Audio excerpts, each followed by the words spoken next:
And we're live. Hello there. Hello there. Hel- It's your signature catchphrase, that. Hello there. How are you doing, the beautiful people of the internet? That looks a bit better, doesn't it? So Looks a we're on YouTube, but we're not on X, by the way. We could we can add X. Oh, yes, right. Add X. We're good to go. Right. Hello, X. amazing. Hello, Twitter. Cool. All right. I'm going to just do some uploading of some thumbnails. Same here. Yeah, can you do it in Twitch, or do we just? Is it just that's it? We're just live. I don't think so because I didn't find it last week either. Do we have any pro Twitch YouTubers? Oh, hang on, I haven't streamers? even added it to Twitch. That'll be a good start to actually add it to Mhm. Twitch. I see. Error occurred. Wait a moment, then try again. Okay. Cool. So we have some people joining. We're going to continue building our app, but we'll start a few things probably from scratch. And for people who weren't here last week, we'll have a short summary. But yeah, we will be building an app. Yeah. So Twitch. It's not like in Twitch. It's just internal error. So we might have to remove Twitch from the stream, maybe. Go live. Yeah, it's not working. no matter how many times I accept the Twitch cookie banner, it shows up again. I think that's the state of cookies, because the irony being is that because you're saying no, they can't store cookies to, or the certain types of cookies you haven't allowed, whatever. But yeah, I'm saying accept, take whatever, take my life. But okay. No, actually, every single time I reload, it's there. Weird. What if I reject it? Anyway, yeah. Right. We got one State of software. That's why we're going to vibe code stuff. Yeah, exactly. So, what should we do? Should we just recap then, or like how are we going to do this? I don't have the project open, by the way. Okay. Well, yeah, we aren't going on Twitch for some reason because stupid linking. Well, I had a couple of notes, like I say, on how far. Do you have any like questions, thoughts after we've got a week apart now? Have you had any like anything that you wanted to ask, or anything that like you look back on and like, hang on, that made sense at the time, but it now doesn't make sense, and you can't say all of it. Yeah, but not like that. It's mostly that you actually read what the AI tells you. So it's not like as much vibe coding as it's like defined that way. You read it, you help it with planning. Since last week, I made 2 new apps. And like I'm addicted to this new thing. So every time I need something, I'm like, should I just do it, or should I build an app that streamlines whatever that I'm going to do, maybe to save a few clicks. Anyway, so I'm doing that, and I notice when I do it, and I don't do it like you, I just accept everything. I learned that I should do more planning, so I am using more planning. That's my main takeaway. Okay. And also in the technology choice, like you choose the technologies, or like you influence it. You notice that was one of the things that I think we glazed over a bit too quickly, actually. Like we discussed, if people were coming in like absolutely from scratch, like, they know zero, we just kind of came up with like blah blah blah, and it's only a small tweak to the process. But all I would say is, and I think you probably would have done this anyway, all I'd say is, if you are coming from zero, I only say this as well because I did it myself. I just went onto my chosen AI, ChatGPT, Claude Code, whatever it is you want to do. Explain. I'm looking to build an app that does this, that, and the other. What technologies would you recommend? You know, and just ask it, and then you can go and look for that boilerplate.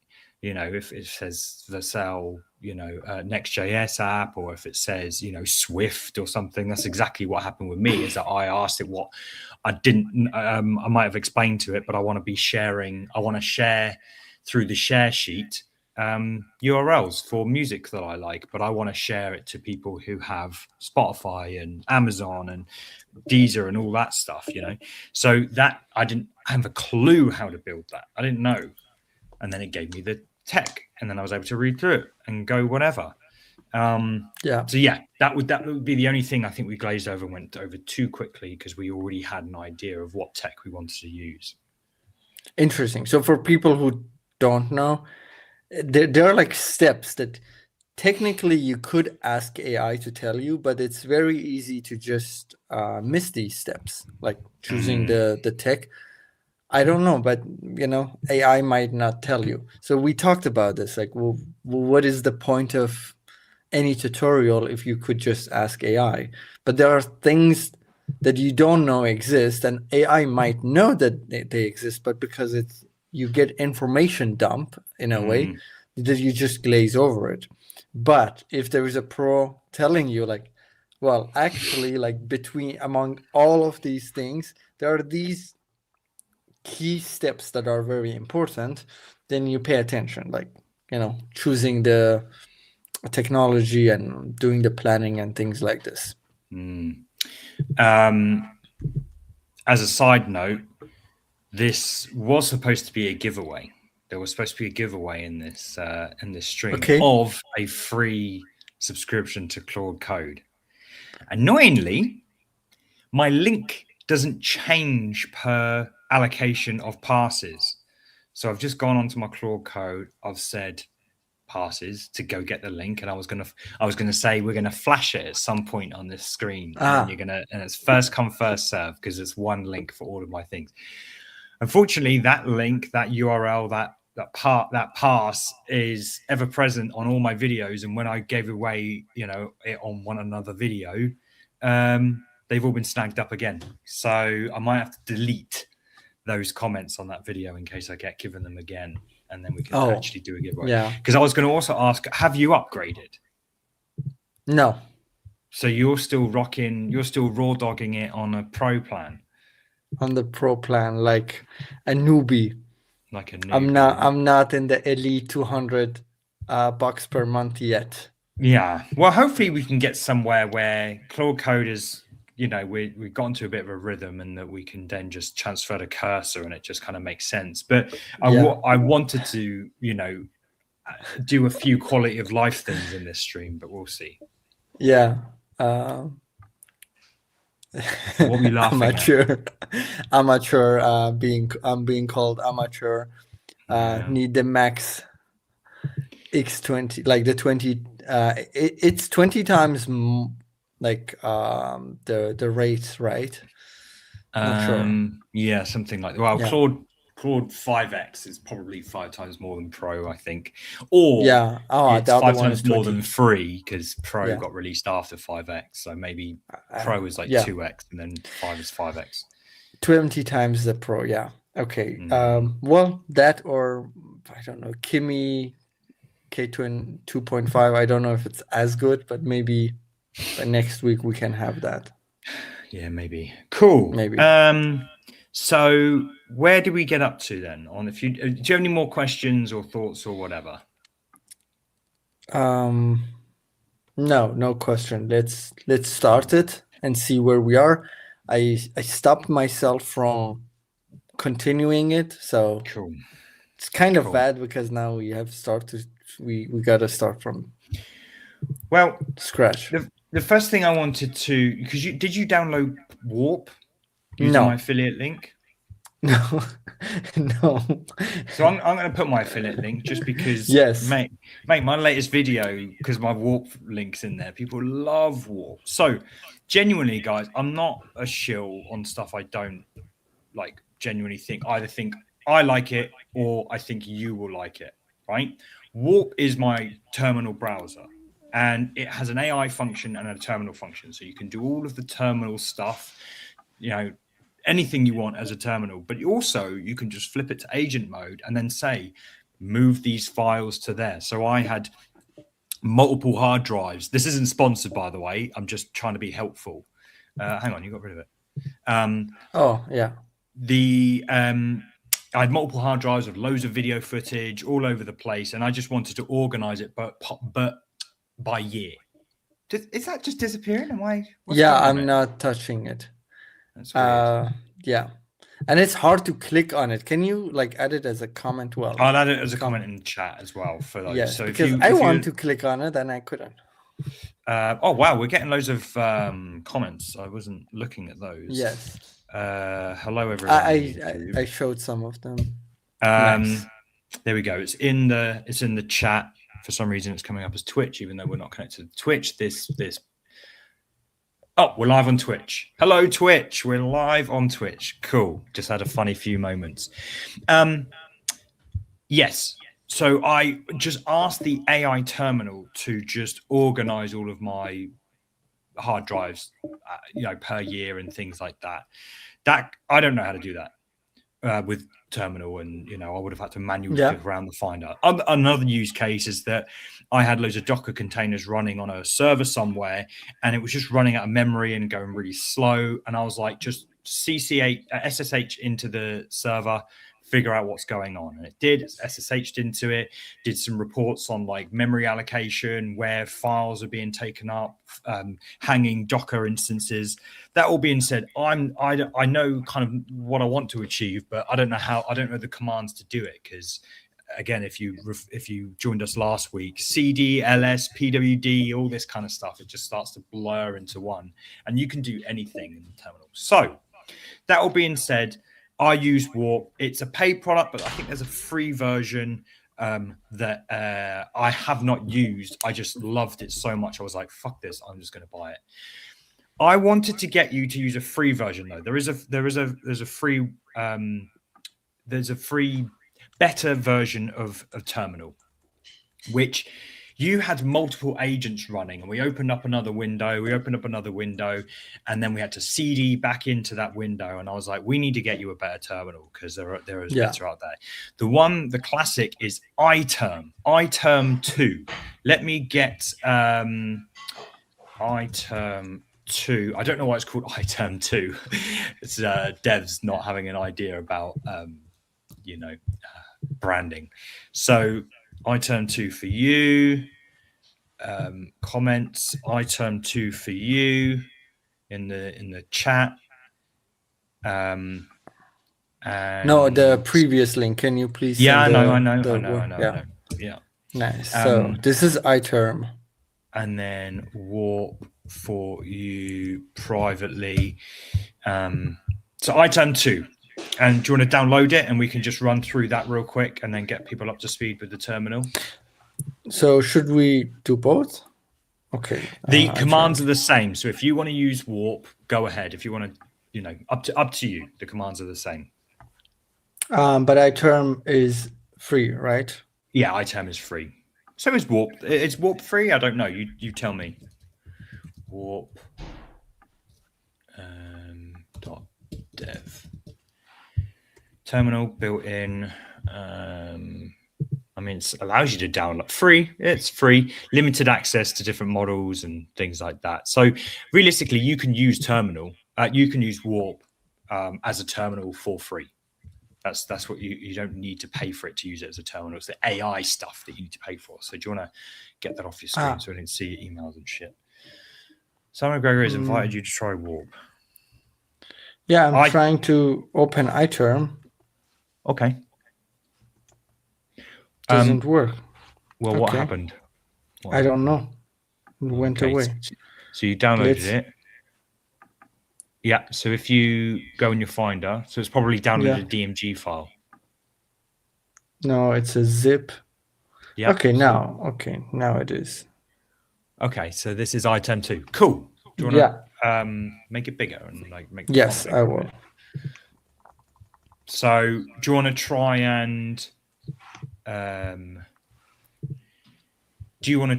get to our folder and explain to the audience what you're doing real quick? So I would just, from what I learned, I would do CD space, and then this is my drinks app. I would just drag and drop it here. So we would. Yeah, that's good. So that's change directory. Do you want to go back into your Finder a sec? I can see a cloud icon. So that means it's. Do you want to click that?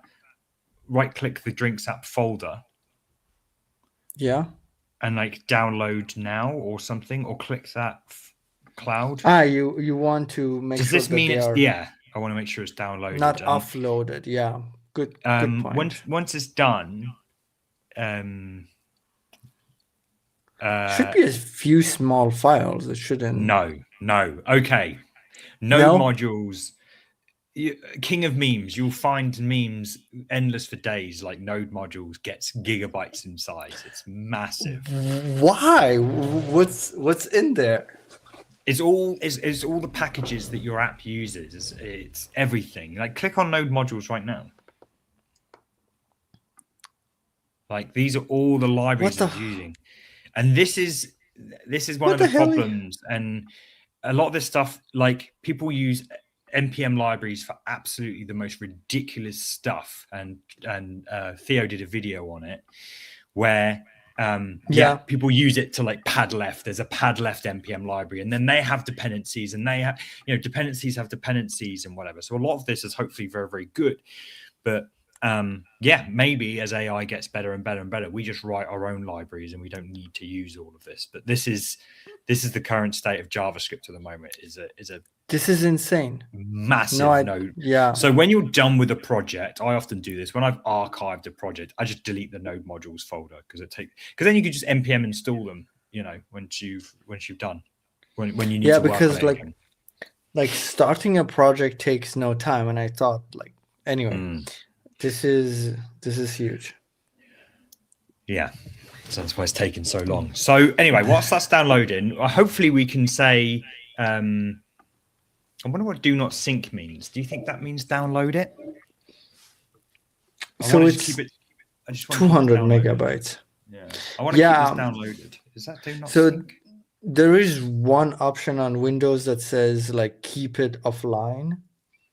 Is this on Dropbox then? This one, yeah, make available. Okay, offline. So if it's on Dropbox, then yeah, absolutely. Okay, I didn't know this was Dropbox. I thought it was iCloud. Cool. Let's go back to iTerm. Let's go back to your terminal.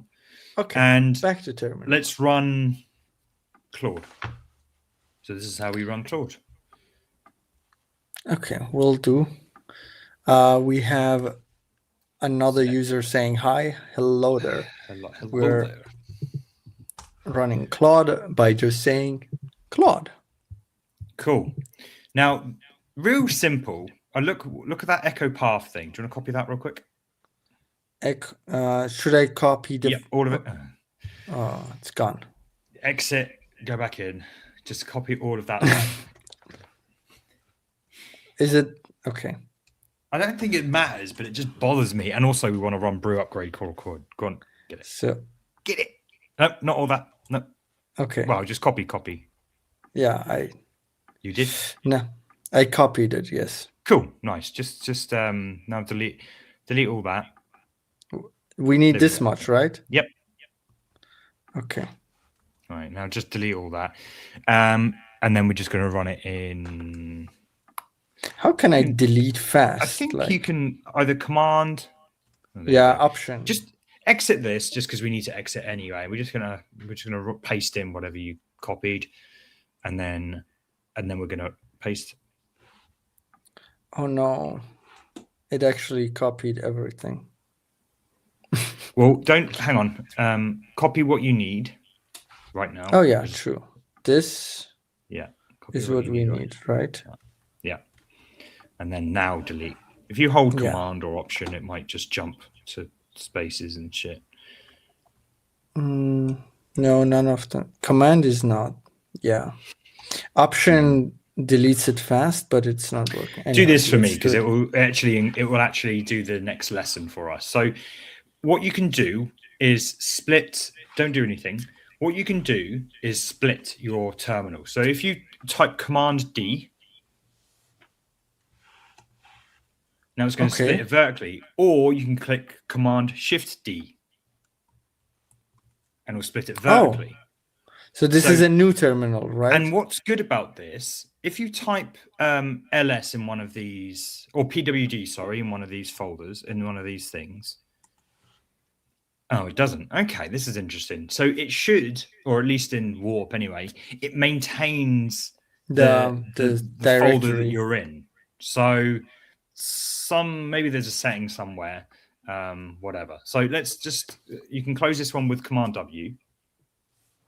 Command W. There we go. So, and do you want to CD into the, actually paste what you've got in the right run.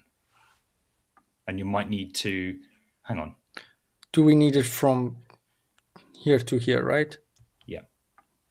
But we want do we need to CD before or run it here? No, we can just do it here and I'll explain what it's doing. Now, navigate left before source because we want source next to that and I'll explain what it's doing. So these paths, there we go, perfect. You've got Zush downloaded, which I'm pretty sure most people don't have if they're just raw dogging with terminal and don't have all that. But Zush, I don't even know really what it is, to be perfectly honest. But I know that I can customize my terminal a lot better with Zush than regular bash profiles and stuff like that. It's just telling, whenever you launch a terminal session, it's just telling it where it can find the .zush file. So you're adding, so echo is everything inside the string is export path, export path, home directory, local bin path, and it's just pointing. It's kind of making a reference to where the bin file is, the load file is for the Zush RC file, and then source colon Zush is just reloading that file. So you can hit enter, should reload Zush, and you'll notice no difference. So that's good. Now do, what was it? Brew update upgrade. What was the brew upgrade thing?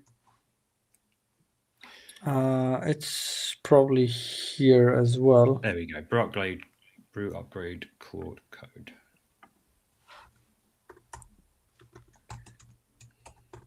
Now, if you're in Warp, you could say point Zush at my bin file or something like that, and it'll probably just do it for you. Upgrade Claude with Brew, Homebrew. It'll probably just do it for you. These are the sorts of things you can do with the, what do you call it? Warp. Cool. So it's like having an AI constantly in your terminal. Yeah, and you can use it just like a normal AI. You can ask it, and you can have it can run MCPs, you can code in it. It can code in of itself. So, it's another route to having Anthropic or any library for that matter. So that's cool. So now CD back into your folder in this right one and run Claude. I'm just dragging my directory. Yeah. Any questions going on? No, we're all good. Print working directory. That's PWD. That's the one.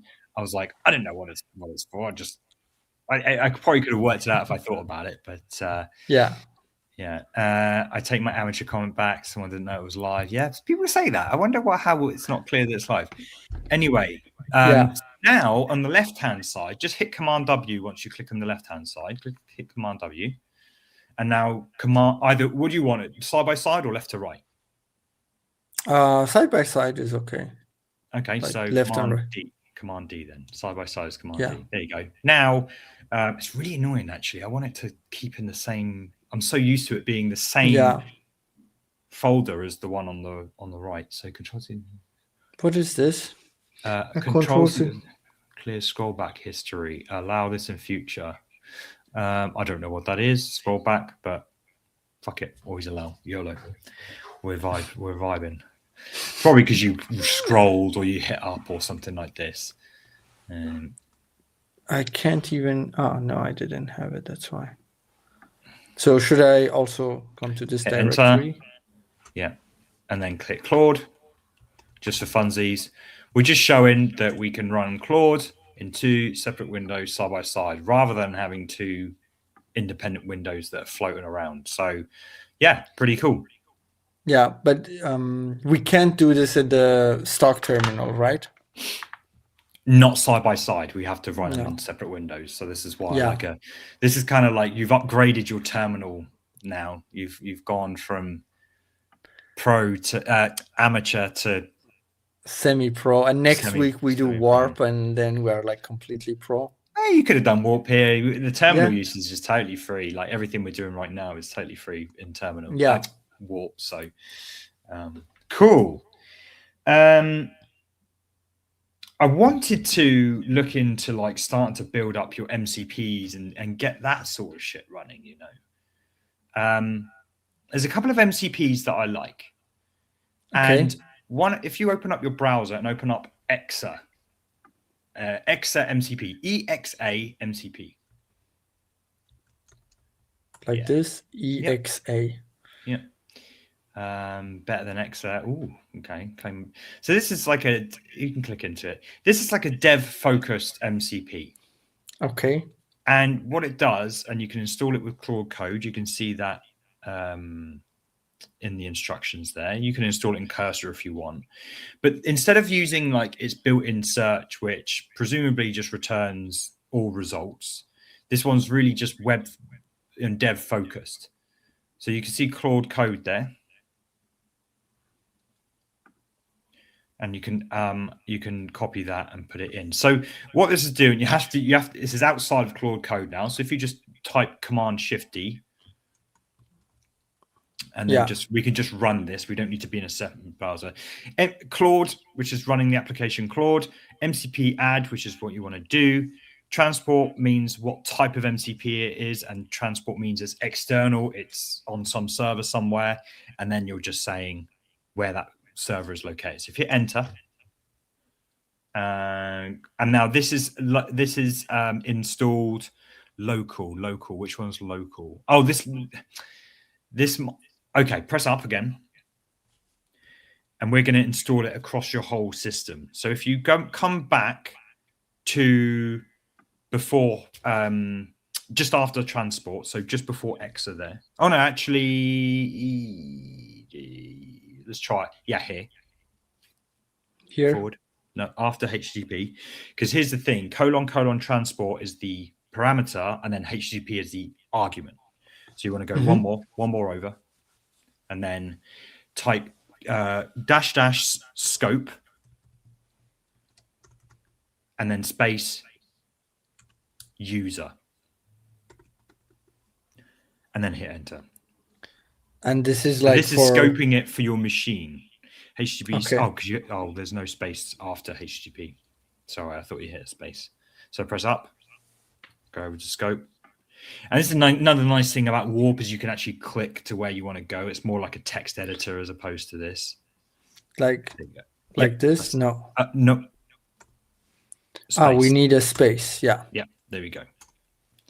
Cool. Now it's added to as a user, so it's across all code bases. Okay. Probably need to exit Claude Code, to be honest. If you type /MCP inside of Claude Code. Like here. Yeah. See if it picks it up. Press enter. No MC. No MC. Yeah. So you need to exit, and then it should pick it up. Why the scroll is fucked?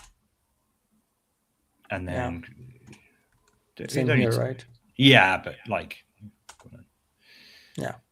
And then go back into Claude to reload the MCPs. See.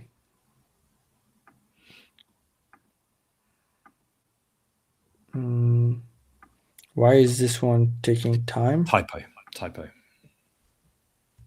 Oh yeah. You typed Khalud. Yeah, too fast. Yeah. So now if you type /MCP. Oh, now we have it. Yeah. Nice. So I can see there you've got Notion. Yeah. I don't know why it says Claude AI Notion. Is that because you've got I it don't know. inside Claude Code or something? Or Claude. So this is like a nice MCP to have. And the good news is that Claude doesn't take up context anymore, because MCPs typically took up loads and loads of context. Now it's just, it calls them on demand, which is really cool. Another cool MCP is Ref, which is specifically for code documentation. So if you type Ref MCP. Is it Ref Tools? Yep. And then if you click MCP at the top, you might need to, and then you got that. So this one. You need an API key. So if you copy that, paste it into outside of Claude Code. Do we need this? We don't need it, but I just want to show everyone like what it is. Now, if you go get an API key, and you're going to want to obviously drag terminal off the window, so people can't see your bits and bobs. Shouldn't I flash my API key? You can flash your API. To be honest, it doesn't really matter. This is just a free service, but yeah. Let's actually do it on my main monitor, but we do it like this. I'll check comments. Is this helpful at all, guys, this stuff? Because I didn't want to be spending too long on this. But I just did want to show. Because here's the thing, and I'll do a little rant over it. The thing is you know, we go from traditional development. There's just a whole new way to do coding now, and having a good setup, having a good set of tools, enable us to write better code.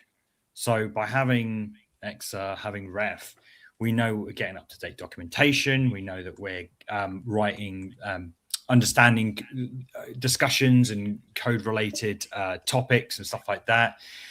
You know, outside of productivity, which a Notion could be considered productivity, and doing all that, it's nice to have a few little MCPs running that will just enhance Claude Code. Similarly, skills as well. You know, having skills, we won't go into that, but certainly rules, you know, having all of that set up, being mindful of where you don't do and don't like it, because it's all very independent. You know, you like to do things slightly differently to another person. So having certain rules that maybe it leaves comments in a way that you don't like to leave comments, or maybe you want it to push to Git after every single or something. Like, be mindful of that and adjust Claude Code as you see fit.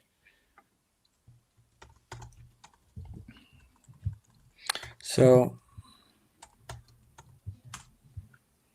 I did the same thing, but I don't know why the MCP is not showing up. So did you? So I added the Claude Code. Yes, I added the API key. I pressed enter. This is going to be hard because I sort of need to see the API key. Can you invalidate the API key over on Ref? So just delete the API key on Ref, so it's not going to work. Oh, now you flashed it. So yeah. Oh no, that's fine. Yeah, you can delete it. Yeah. Okay. And now go back into terminal, and then press up, so I can see. There we go. Ref. So an API key wouldn't have angle brackets in it. Okay. I put it there. Cool. Yeah. So now go and create a new API key. Do everything you did off camera, but don't have angle brackets. Well, you don't want to. Does it show? Okay. Well, we just do this. Yeah. Okay. See, like such a rookie mistake. Okay. Well, newbie mistake. You didn't read. See, if you'd seen what the API key said, you'd be like, hang on, the API key that I copied does not contain angle brackets. You guys rock. Thanks, Utah Houtings. Yeah. Cheers. Let us know if you want to see stuff or whatever, you know, or if you want us to re-explain stuff and ask questions. Like, that's what we're here for. We're going to just build in public, right? We're just going to impart my knowledge, and if there's something you're you already know how to use Claude Code, but it's something you're not quite sure about. I'm actually doing a crash course, which I'm developing over on Patreon. It will be free on YouTube, so I'm releasing it on demand in real time as I do the lessons, and then when it's all done and I'm sort of happy with the structure, then I'm going to stick it on YouTube. So yeah, if you want to check out my Patreon, then and check out the course, you might get a head start on things. But anyway, point is, I've been using Claude Code for a while, and I like to think that I'm all right at it. So ask away. So I did edit. Yeah. And it says MCP server ref already exists in local config. Okay. So what you want to do is Claude MCP remove, and then type ref. Okay, I see. Inside Claude Code or outside, right? Outside. Outside. So Claude MCP remove ref, but is it all with space? You can show me as long as there's no API keys. You can show me. I mean the API key. Let me clear it.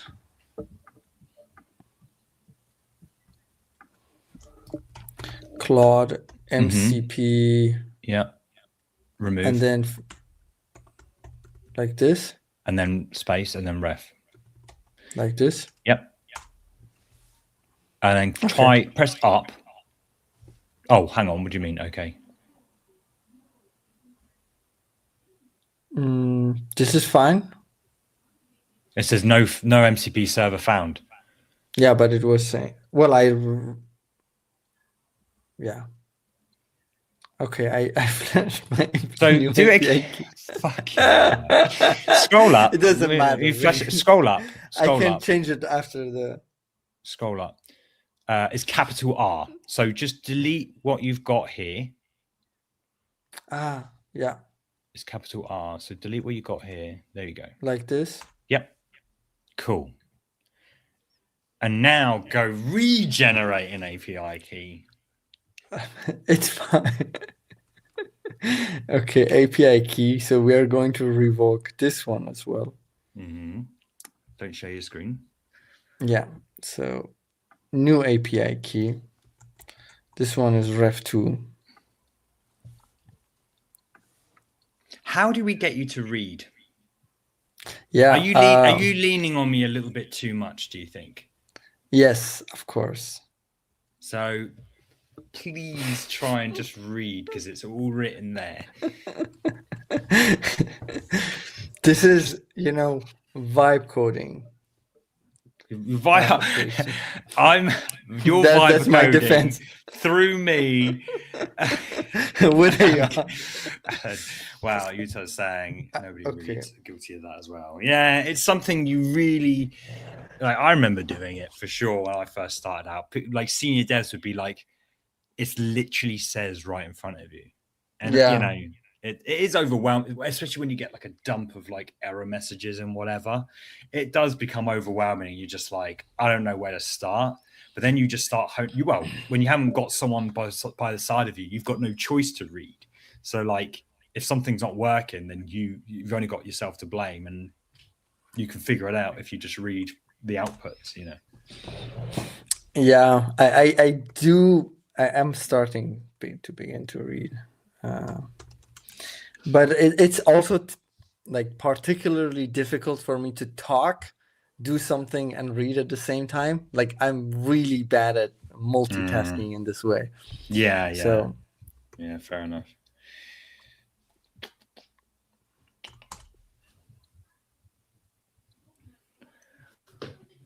No, it's still not there. It's just exa and wait, file modified ref. Can you scroll up an item just to hide the command but show the output? No, the issue is like I don't have enough. It will show it. Wait, actually, I can.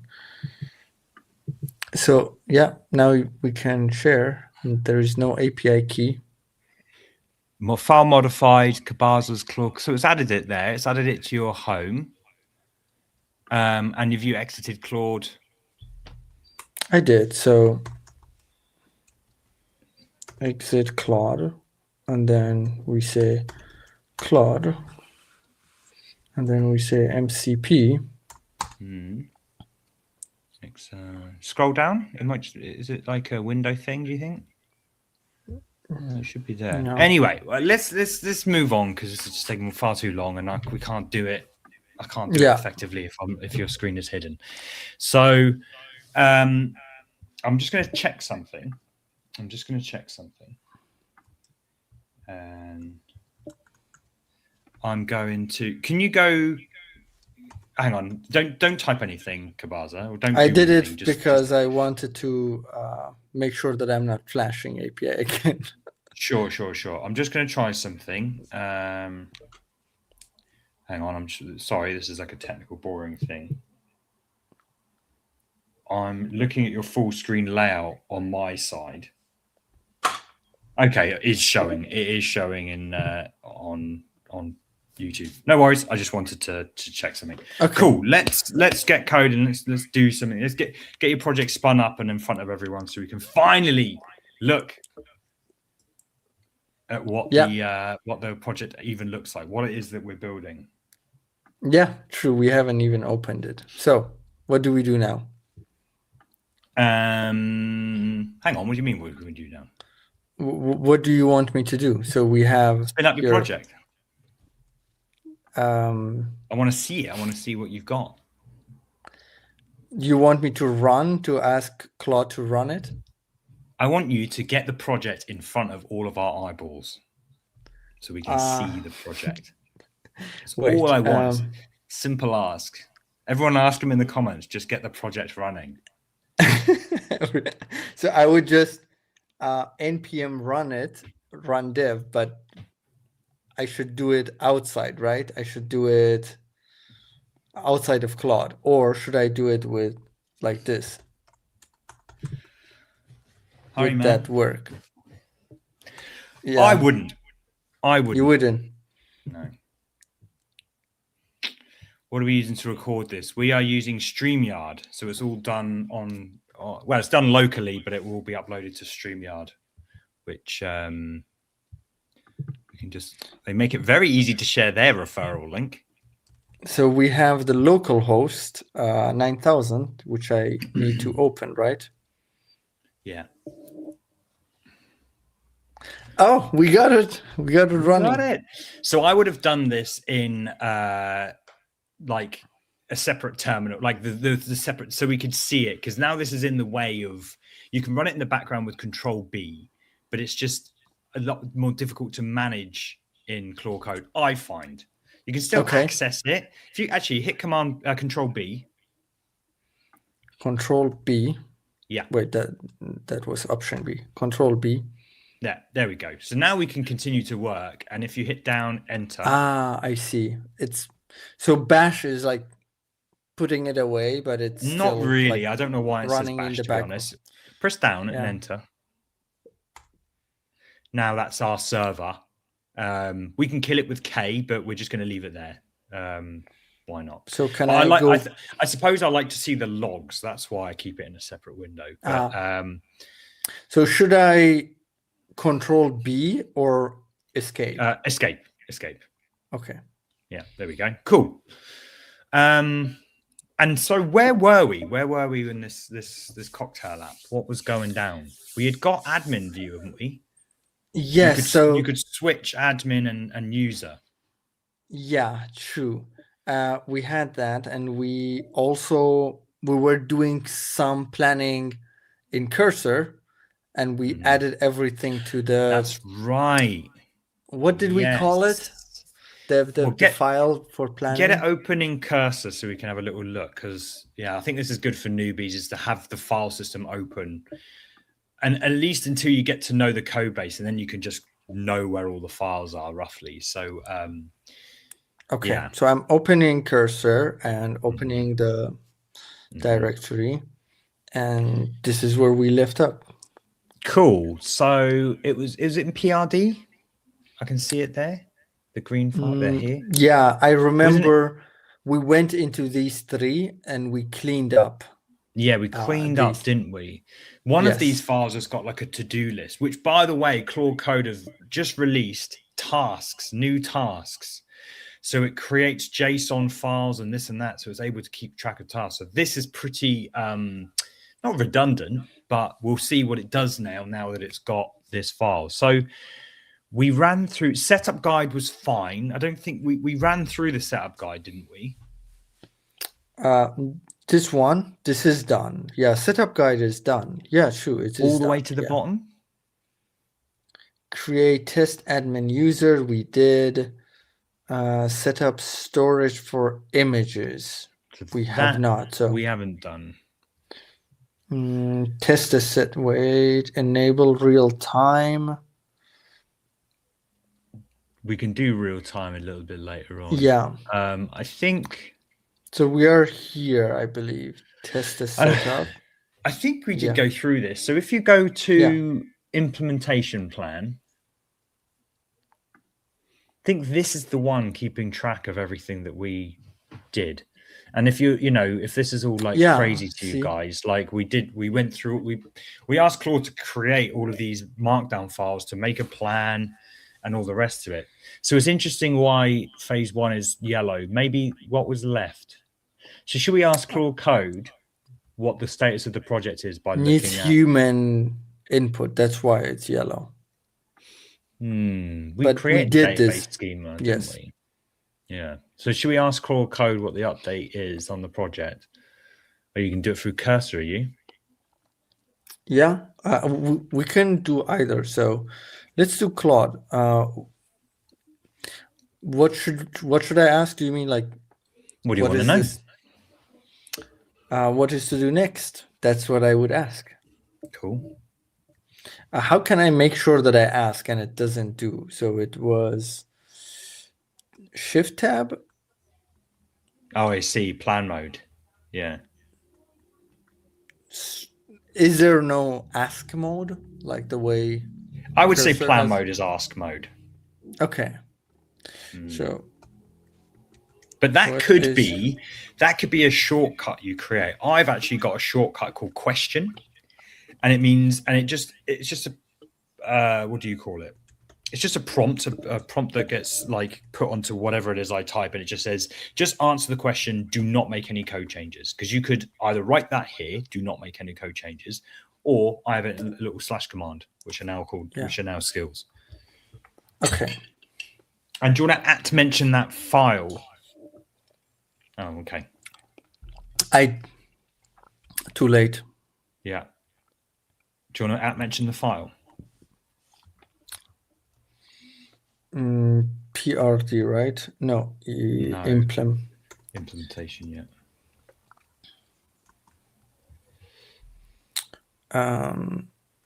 Just hit enter. Just because it's got the context of the question above. Yeah. It's just going to read it all. What Claude plan? This is the pro plan, isn't it? This is the pro plan. This is like the $20 plan. I think so. Yeah.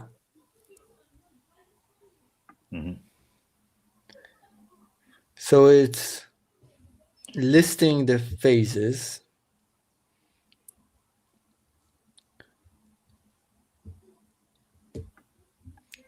Oh, it doesn't.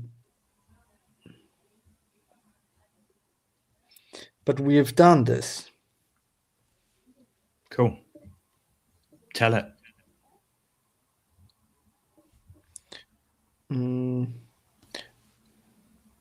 Actually, it's asking us if we want to start phase 2.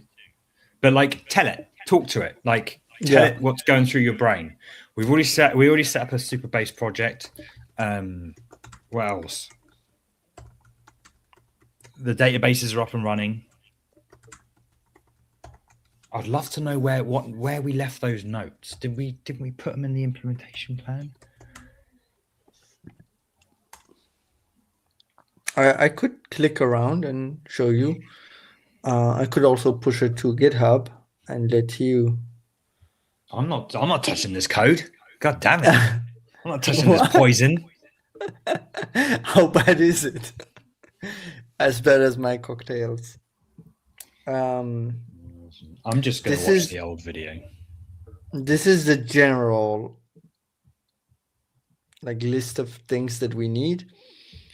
This is the I think we were here. Yeah. Yeah. I am just watching our video to see where we ended up. We fixed Tailwind. We're ready to move on to phase 2, but we also have these tasks to be added. Sorry, I'm not pointing to the microphone. I'm literally watching our old video. We have these tasks to be added to phase 2. So new database setup includes create helper functions, RLS policies, configure Superbase, storage, and verify real-time setup. But we'll do that in phase 3. So okay. Yeah. So it's telling us, excellent. So Superbase is set up. Nice. Let me verify the current state of the code base to understand phase 2, exploring phase 2, and now it's asking me if I allow to do. What is this? You can look at the light gray and it will tell you in plain English what it's doing. List all files in name pages directory, and then you can refer to the code above to figure out what it's doing. Figure out how to do that if you're going to do it in the terminal. Because all this is running is running terminal commands. Yes. I'd be interested to know what plan you're using as well. Pro plan, not Max. Not Max, yeah, for we sure. Actually, ran out right at the end of the stream last week. We ran out of thing, but we did switch you down from running Opus all of the time to Opus plan mode. Yes. So this is using Opus now. When it will come to actually coding, it will use Sonnet. I haven't changed it. What do you mean? And I haven't changed the model. Last time we had it Opus. In the other window, it's just type / model. Yeah, so it's still in Opus plan mode. Yeah. So this is really nice. It uses Opus when we plan, but when we ask it to execute something to write the code, it switches to Sonnet. I've just put in the comments, everyone, what you need to run to make that work, because it's a hidden model. It's really nice. Oh, yeah. Twitch is really not having a good day with Twitch. Do you see comments from Twitch? Yeah. Oh, nice. Yeah. Well, actually, we're sending comments to Twitch, but I don't know whether we receive. Do we have any people on Twitch? We have one person on Twitch. I ask you one simple question. Just type something into the text box so we know we can receive questions from you. That would be amazing. Unless you're the one on Twitch. I wasn't, but okay. Now I'm trying to open it, but okay. Doesn't matter. So it's in plan mode. Bro, does the Claude Pro run code for itself and check if it's okay? What you tell even when you need to run code or make a zip or whatever. I'm struggling to read this comment. Bro, does a Claude Pro run code for itself and check if it's okay or not? Like autonomous agent? Yeah? Yes. Yeah. Yes, it does what you tell it. Yeah. Can you tell it to make a zip? It can, right? Yeah. You can make it. You can. Saying that again, to plug Warp, you could just use Warp to do that. Ultimately, that's why the terminal is so powerful. They're all just using the terminal to get stuff done. Even under the Finder is just a UI for stuff that's happening inside the terminal. It's all running commands, make directories, and all this, that, and the other. So yeah, you can ask Claude to do that. It'd be an expensive way to do so, but you can absolutely ask Claude to zip this file up. Yeah. So I would look into maybe Claude Cowork if you're asking these sorts of questions. I would look at Claude Cowork. because that's meant to be for you to add AI to your computer. Right, what's going on? So where are we? So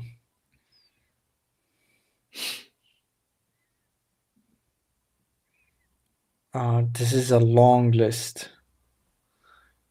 I'm trying to understand where we start from.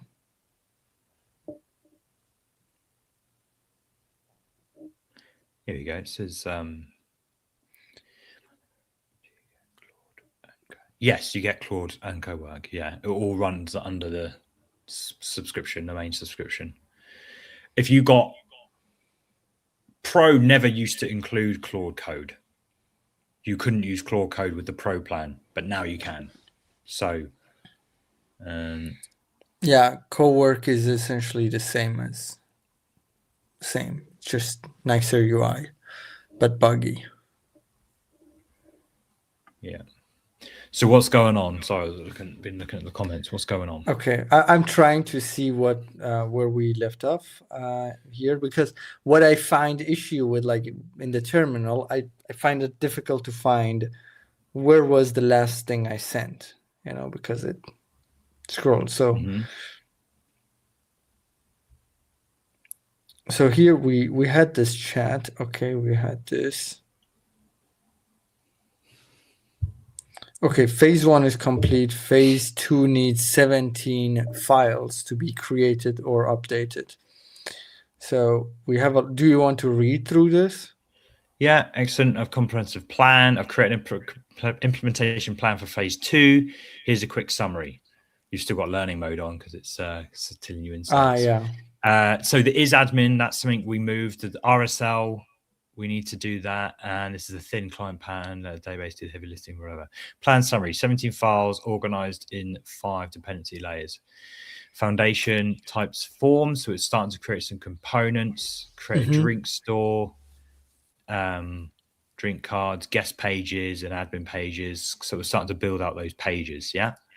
Key points: no API routes needed because RLS, Supabase handles RLS security, one manual drink images storage and drink implementation. Cool. Ready to code. Here's the plan. And then it's just going to write it all out. So we can look at that. Plan. Yeah. So go through it a little bit slowly. I'll let you know when you can skip. Cool. Okay. Build the drink catalog browsing for guests, admin, CMS drink, and creates 17 files in total. Direct Supabase, no express routes. Brilliant. This is actually low key a bad thing about Supabase. Sometimes is that you do kind of want an API layer so you can control that sort of stuff. But anyway, okay. RLS policies handled by guests. We're going to ask about RLS policies in a separate window in a little bit. What was RLS again? Row level security. So it provides security on a row by row basis. So you cannot access someone else's database. It's like you're locked into your data, and then only certain fields can be edited by yourself because sometimes you don't want users to be able to update and hack. So cool. Supabase drink store. So it's going to start adding stuff to the thing. Guest pages. Cool. These are all pages. This is good. Files create, modify, one foundation, Supabase, forms, text area. Cool. These are components. Scroll down. Here we go. Create Supabase drink store. So this is a store for it, as it pulls, as we push and pull from the database, this just makes sure that we get certain values are entered. So this is good. Okay. This is an API. Display components. These are just display components. I think we're going to really start to see stuff come together after this one. Admin pages, all good. Drinks, all good. Yeah. Create. Yeah. Supabase storage. Oh, you scrolled way too fast then. Scroll up. Admin testing. So we got some testing here. Open localhost drink. Login. So I think it will replay how we're going to add and then whatever. Yeah. What's this human collaboration opportunity? So you know what? I didn't understand what you were talking about in the last stream, but you were saying something like, should I delete this from the plan? Because you actually copied something from ChatGPT into the plan, which was constantly needing human input and things like that. Yeah. So we should totally remove that from the PRD. I think it was the PRD. I think it's here. Yeah, success criteria. No, you've deleted it. Okay, good. Yeah. Okay, so we don't want any human club. Maybe that is the learning mode, trying to get you to do stuff. Yeah. So for people who don't know it, I tell the AI to do something, and the AI is telling me back to Why do don't it. you? Why don't you? So in the other window, actually, go on. Start running this task. I think it's good. So yes, clear context, right? Yeah, let's do it. And this might use the new task feature, so we'll see. Now in the other window, just type /config. Nice. And now the output style is learning. So change it to explanatory rather than learning. I think explanatory. Where is output style? You were just on it. Oh my god, I'm blind. Okay, explanatory. What is the difference? So explanatory, Claude explains the implementation choices and code-based patterns. Claude pauses and asks you to write small pieces of. Oh, okay. There you go. There's our. I didn't read this. Do you know what? I didn't either. I just kind of I actually released a short about this today. I released a short about this today, and I really should have exemplified that learning will ask you questions and get you to write code. Yeah. So explanatory, I think, is what we want. So we have a few comments here. Let's go. We have quite a bunch. So can someone add a skill to an agent for autonomy, or you just type a prompt and tell it to behave autonomously? Kind of both. So the way I understand, you just start Claude and you tell it to do stuff and it does it for you. But we have skills which are like best practices for doing those things. So you can start Claude and tell it, I don't know, to do whatever, but for that whatever, if you install the skill, it will do it more efficiently and better. Kind of like, sort of like MCP, but not really, but the same direction. So yeah, just install Claude and you'll be fine to start. ClaudeBot tutorial, somebody is asking. Well, Sam has a good video on his channel, so you should check it out. Yeah, you can send it. So can we build automation using N8N and ClaudeBot? Could you ask your ClaudeBot to also build N8N for you, technically? But do you need N8N if you have ClaudeBot? Hang on. Two things at the same time. Can we build an automation using N8N and ClaudeBot? So yes, but like to can we build an automation using N8N and ClaudeBot? I'm trying to understand what you're talking about. This is the thing. I think when people don't fully understand, they sort of throw into, and I'm trying to pick apart. I'm trying to understand your level of understanding of these tools. Can we build an automation using N8N? And where's the automation? You say build an where's the automation living that N8N then needs to build it and ClaudeBot needs to build? I think I know what you're talking about. But if you let me know where you want this automation to exist, N8N automations that exist online, ClaudeBot exist all on your local machine. They can access the web, but and you can replace a lot of N8N automations with ClaudeBot. But yeah, can we build an automation using N8N and ClaudeBot? Not quite sure what you mean there. So the way I understand this, by the way, ClaudeBot acts kind of like a human. It's on your machine, yeah. Yes, yeah. On your machine. Imagine a human sat at your computer. Yeah. Yeah, it clicks around. It uses the terminal. It can run some tasks faster than human, but some other tasks the way I understand it, it's extremely slow because it takes the screenshots and makes sure to do the next step, right? I'm not sure if I'm completely right there. Well, But what's good is if it doesn't know, it will kind of figure it out. That's what I quite like about Claude. It's like I can give it like, a lot of other agents will just stop. And if it can't figure it out, it will just stop. But it will just kind of like, let me try a different way. Let me try this way. And, it's quite cool. it just runs for itself. But and then N8N is much linear. Well, not exactly linear, but it's much more thought out. It's an automation. So you have the steps and you might add AI in between to make these decisions, but you have an input and you have like clear output. It's just much more clear. But with Claudebot, the way I understand it, just does things even sometimes, well, you can tell it to do it proactively. So it does the research for you and does something for you and tells you something and reminds you something. But with N8N, you have sometimes a trigger. So you wait for something to happen and then you start an automation. It goes like for the steps, like the user sends an image through Telegram and the N8N starts running. So that's the difference. But Claudebot is just like an agent, like a human sitting there doing the work. That's the way I understand. Yeah, like you can set up N8N to like run on a weekly. You can set up cron jobs and stuff like that, just like Maltbot. But one of the killer features is Maltbot's learning about you, because you're chatting with it, you're asking it to do certain things. N8N isn't learning about you in order to proactively do things on your behalf.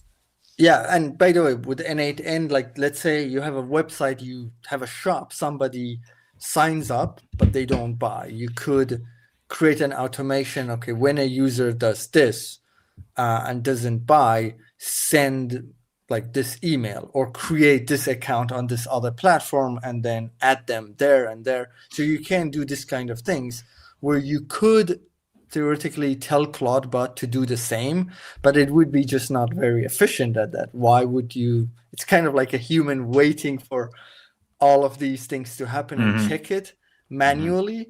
Well, yeah, in a way, Claudebot is manual still. Doesn't make sense. And N8N is complete automation. So they're different, but you could use them together. That's actually really cool. Use them together.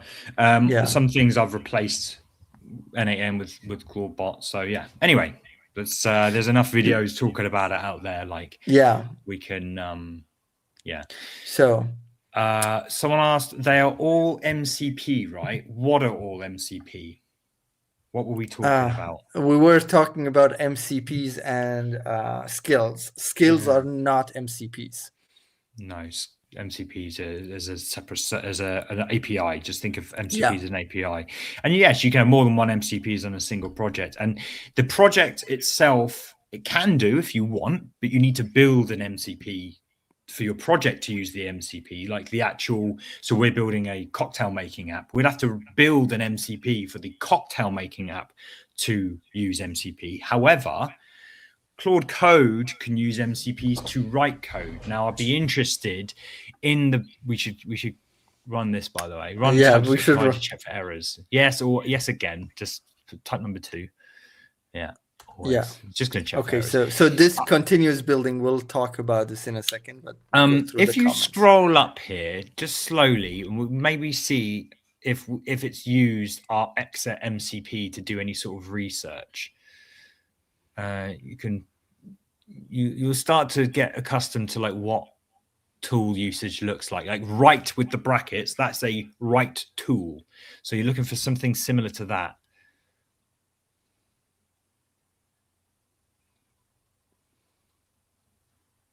Look at all these insights that we just like, whatever.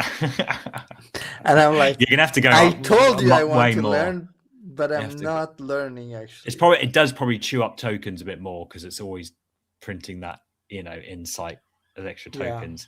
I don't know. Anyway, but whatever. We can't just sit here all day and scroll through it. Like you can use MCPs to help write the code, and that's another way you can write. Or you can use MCPs just on your local machine to update a Notion database or MCPs are to update a Trello or do project management things like? I'm doing all of these. So I use an MCP with Notion. I use the Chrome MCP. I use the Blender MCP. And today I started to use the Webflow MCP. So with Notion, I can I paste in an image and Claude understands that image and then fills out a Notion table for me. So instead of me doing it manually, I can just give it a reference and it figures it out. And if it needs to search the web, it uses the Chrome MCP. So it literally opens a browser, and it's quite scary because it goes and clicks and like opens pages, and yeah, it does all of that. It can screenshot from the browser and then paste it in Notion, all of this with MCP. We also, do we have the video up already? No, it will be up in the next few hours. I assume that would be the next video, how I use the Blender MCP to make and design a room all in 3D without having like any knowledge with 3D. What was the other MCP? Webflow. I built an app for that, but the app is currently not working. Maybe I get that working on the side while you do this. Well, we do have a question here. What are we building? And I've just seen that Claude Code has finished. Oh, it is. Okay, so let's bring our amazing app here. We're building a cocktail bar here. So, okay. Manage all. And it looks like in Claude as well, there's some instructions on what we need to test, but we get an error there by the looks of things. Yeah. Error get is defined but never used. Oh, so it's a linting error. Whack it in, Claude. What? All of it? Not all of it. Wait. Just the error.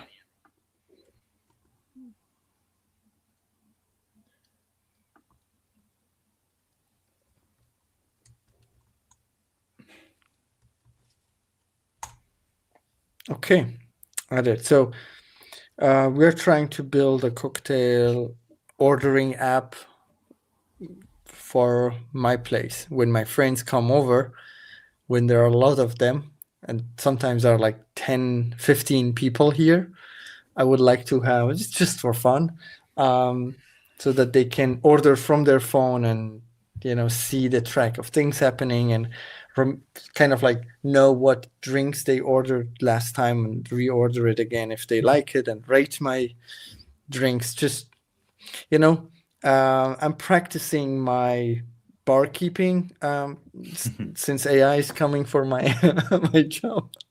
I might need that. Okay. So what do we have next? As for comments, we have quite a few comments. Let's try and get this app up and running. We don't spend too long on the freaking comments. Yeah, I'll answer it while you get this sorted. Interested in including Claude will ensure that you secure manage. Please provide me some tips on how you Claude Code safely.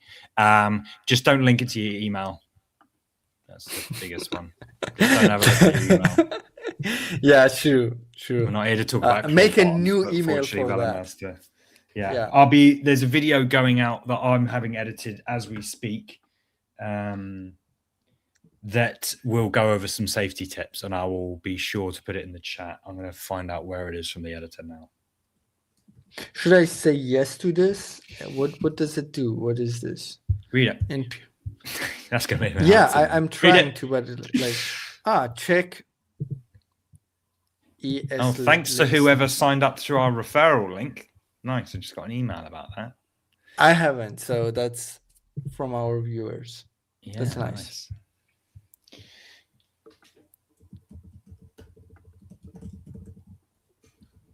Okay, good.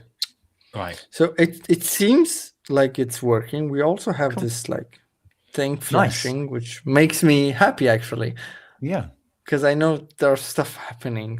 Yeah, so there are no drinks, right? So yeah, I thought it would have built up more of the pages, but it looks like there's, it's reading some sort of database. Maybe we can add a drink in the database. I don't know, but What is the hang on. Okay. What does Claude Code say? What's the situation with Claude Code? Oh, it's still going. It's still doing its thing. Yes, lint error or lint checks pass. You see the error before the fix. If you scroll up to before you posted in the error, what was the update? Visit menu with. Hang on, there's visit. loads more, mate. There's loads more. Yeah. That's true. Okay, so we have these implemented. Should we go through these? Yeah, go through it and see if I'm not going to read it. You're going to read it. Okay. Yeah, this is practicing. So the summary, successfully done. Layer 1, the foundation is done. Layer 2, state management. What is that? Zustand stored with a complete. I don't know what this is. CRUD operations for drink customization type and the. Okay, this is too technical for me. Okay, kind of makes sense, but not. I don't understand exactly what it means. Like, anyway, so display components. So we have drink card component, drink detail component. That's actually really cool. I want to see them. I want to add something to see them. Then the field customization. When they customize it, the guest mode.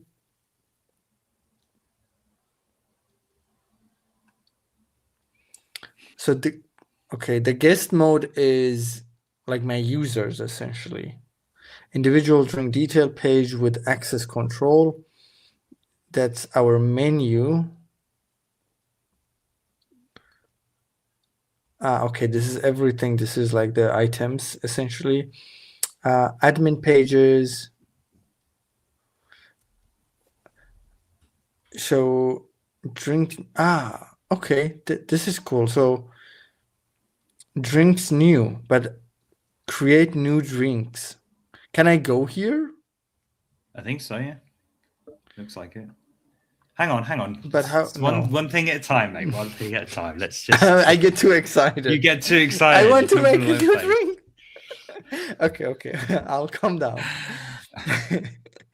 It'll drink from. I can delete them. I can manage them. Implementation status: 17 files created as it was promised to us. 0 TypeScript errors. Direct Superbase access, no express process. What does that mean? Does it mean that I don't have to do things on Superbase? I can just do them. No, there's no proxy. There's no express proxy. So proxy is not in the way of Superbase. It's direct to Superbase. So there's nothing, okay, gotcha. You know, which there are pros and cons for, but something like this, you know, we can. I mean, Superbase is built for this sort of thing. So.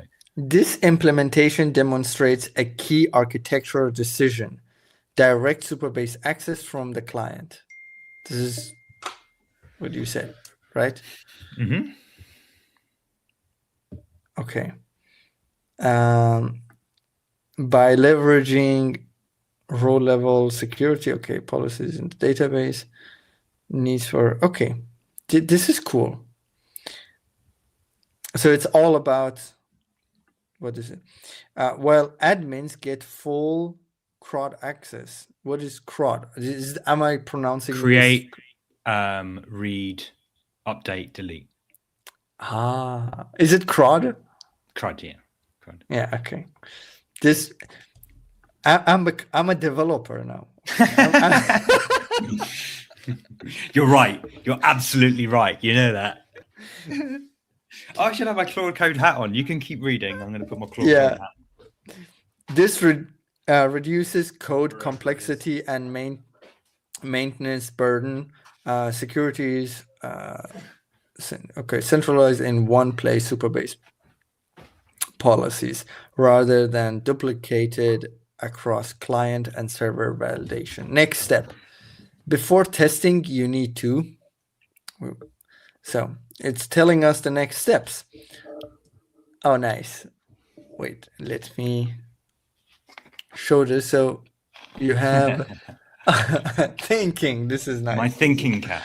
It was actually from a Claude Code event in London, here in London.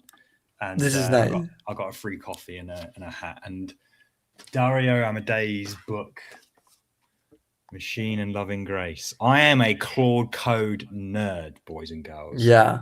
And deep in the source. They definitely have the cult, and I'm joining. Take my soul. Well, Claude Soul was cool. It, right? Anyway, well, here you go. You've got some testing stuff here before you need to run the database migrations. So, create the table. So we need to do that. I thought we'd done that, to be honest, but we need to create images. We need to create drink images bucket. Let's use the other Claude code to get more information on that. So, run.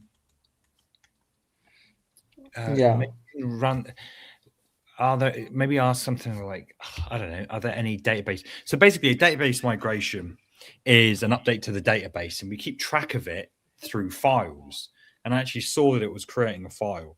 So if you ask Claude, the one on the right, are there any database migrations waiting?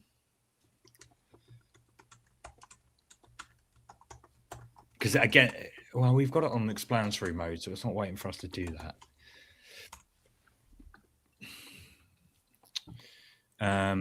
We can create a Superbase bucket. So maybe while it's doing that, you can go to Superbase and create a bucket called Drink Images. Superbase. I have no idea, by the way, what that means. Bucket is a space for storage. We store the images there. So is it in storage? Yeah. So there we go. Create a bucket. And what does it need to be called? Drink images or something? What is the difference between a bucket and I don't know, like what did we have, like a table? The table just contains information and data, whereas a bucket actually contains files. This one is going to take the files for this, because remember, we're creating a CMS, so you can be able to update images. Add images, when you create a drink, right? So we need a bucket for it to dump those images into, something dynamic. So, yeah. Okay. So create a storage bucket named Drink Images. It must be public? I don't know. Does it say? Yep, public. Yeah, because people are going to, and they're just images of drinks, so who cares? Yeah. Admin only upload, update, delete policies. What does it say? Restrict file size. Okay, so that's okay. I think we need to query that in Claude Code, I reckon. Okay. So row level security policies are still required for other operations such as object uploads and deletes. So is it fine like this if I create it? Yeah. Yeah. So that's it. That's the bucket created. We're probably going to need to query about, if you go back to Claude Code, it says admin only upload, delete policies, right? We need to, that's RLS is row level security. These are policies in them themselves. So we're probably going to need to query about that. But what's going on with the migrations?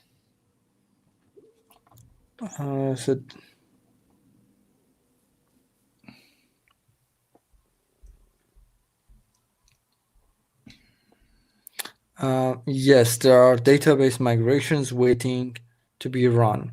I found 2 SQL migration files in the PRD directory, main schema, and phase 2 migration.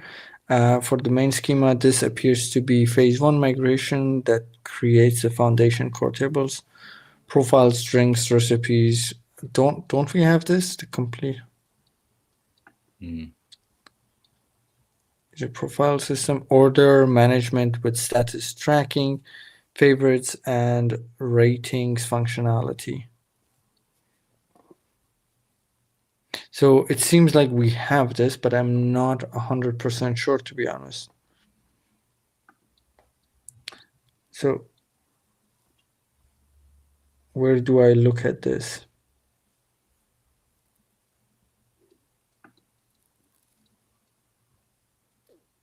tables. This is the close that. Close. Move away. Move your mouse away. There they are. These are tables. So we have recipes, rating. Okay, so we have them all.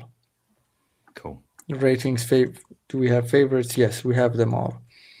So phase 2, and this is a supplemental migration focused on the menu and drink CMS. According to the setup, this migration needs to be run and includes enhanced drinks recipe tables, advanced customization, RLS, Okay.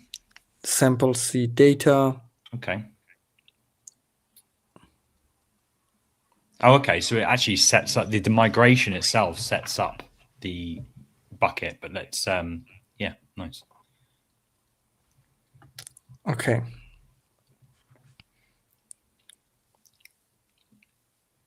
Okay, so the migration appeared to be pending because the setup guide explicitly instructs manual execution through the Superbase dashboard. There is no automated migration running in the database. The phase 2 setup file contains verification setups that should be completed after running the migration. Okay, so according to the documentation, run the SQL migration, Superbase SQL editor, copy the content of. Didn't we do this? Wait. So I need to go to the file, the way I understand, right? Yeah. Command Shift P. Command Shift P. This And was did you copy that file path? No. Like this, right? Yeah. Copy that and paste it into Command Shift P. Or remove P. There you go. Yeah. There you go. Cool. Copy that. All of it. Mm-hmm. And stick it in to Superbase. SQL editor. So we go to SQL editor. We create a new one, right? Yeah, you can create a new one. Overwrite the old one. And then run it. So these are, okay, it's failed. Do you want to give that to Claude? Oh, hang on. What's it saying? Update SQL's drinks that already exist. So, yeah, do you want to give that to Claude? So then it will. Is that different from this? What do you mean is different from this? Yeah, this is different. No, I thought like if we have done it already, that's why. Anyway, so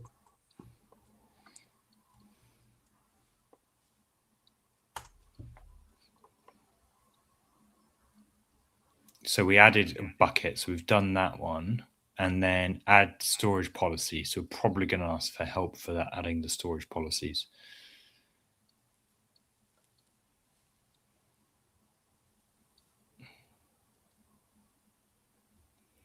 What this means, the drinks table exists already. Trigger exists. The migration reached at least line 84. So your database schema is already up to date. Verification options. If you want to confirm anything set up correctly, I can help you query the database, verify. Check the seed data. Why don't we check the seed data? How? Like, what do you mean? See number 3? Don't know. In the list we were just reading. Here. Yeah. To see if sample drinks were inserted. We don't have any sample drinks. Don't we? I don't think so. So the migration concede the data, right? That's what I don't understand. So here we don't. Do we need to have something here? Do we need to have something here? No. So the implementation. So if you remember, go back to Claude Code. You remember it said it was going to set up seed data, and that was in the migration. So the seed data would have been in the migration. Okay. Yeah. So we ran the migration, And it failed. and it failed. We've asked it to check this. We asked it to see if it can check the seed data, right? So we can ask Claude to verify a bunch of stuff to determine if we need to do anything, or if it needs to update the migration file, right? Yeah. So if you want to confirm everything is set up correctly, I can help you. Query the database, verify the storage bucket, check the seed data, test RLS policies. Would you like me to help verify that all components of phase 2 are properly configured? So we would say yes, right? To help us. Yeah. I would say so. Yes. So here, can we do something else at the same time? What is it saying? So this one.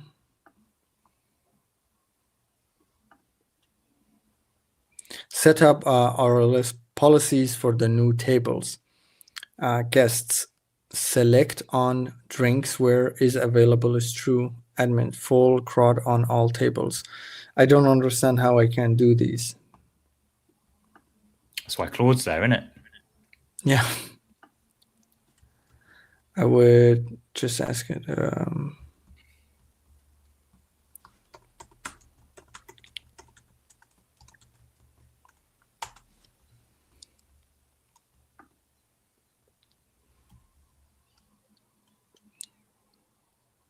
Okay, so verify it for us. Okay.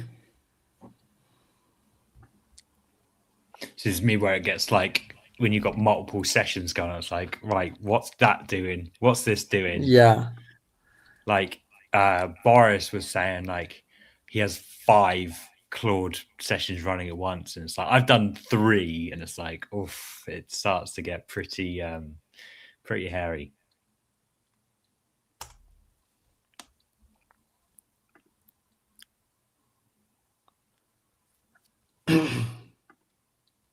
Okay. This one is still going, which scares me a little bit because I thought I'm asking a simple question. But maybe it's doing it for me.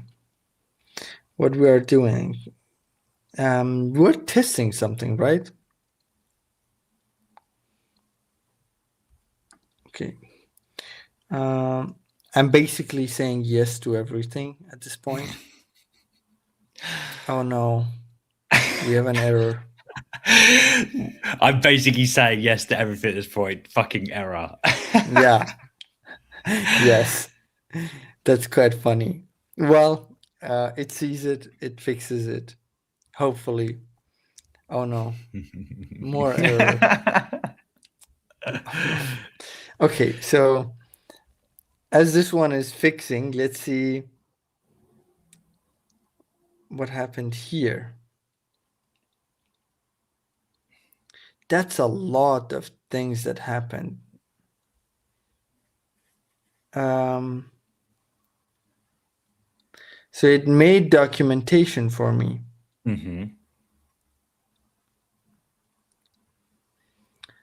TLDR, just run phase 2 migration in Supabase SQL editor and you are done. Let's see. So we find this. Haven't you already run that? Isn't it the same? Yeah. Maybe it has changed, but I don't see any.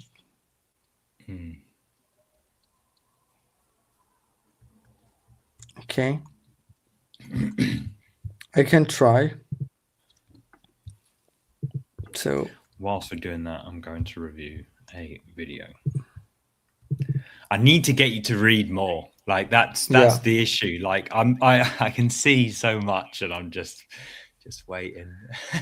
You're just for me to read. Okay, so this didn't help. So I'm trying to see.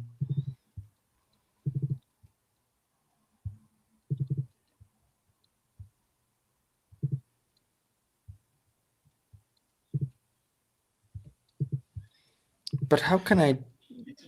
I'm an admin. I'm inside of the Superbase. I don't understand this.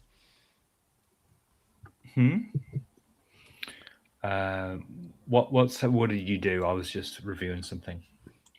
So I took this because it said like do this and run it here. I run it and I see the same error. And I'm trying to understand why do we get this error? It says the issue is new row violates the policy. Admin gets same error. User not marked as admin in profiles table. Check admin status if I'm admin. What does it say above this? So if I go all the way up,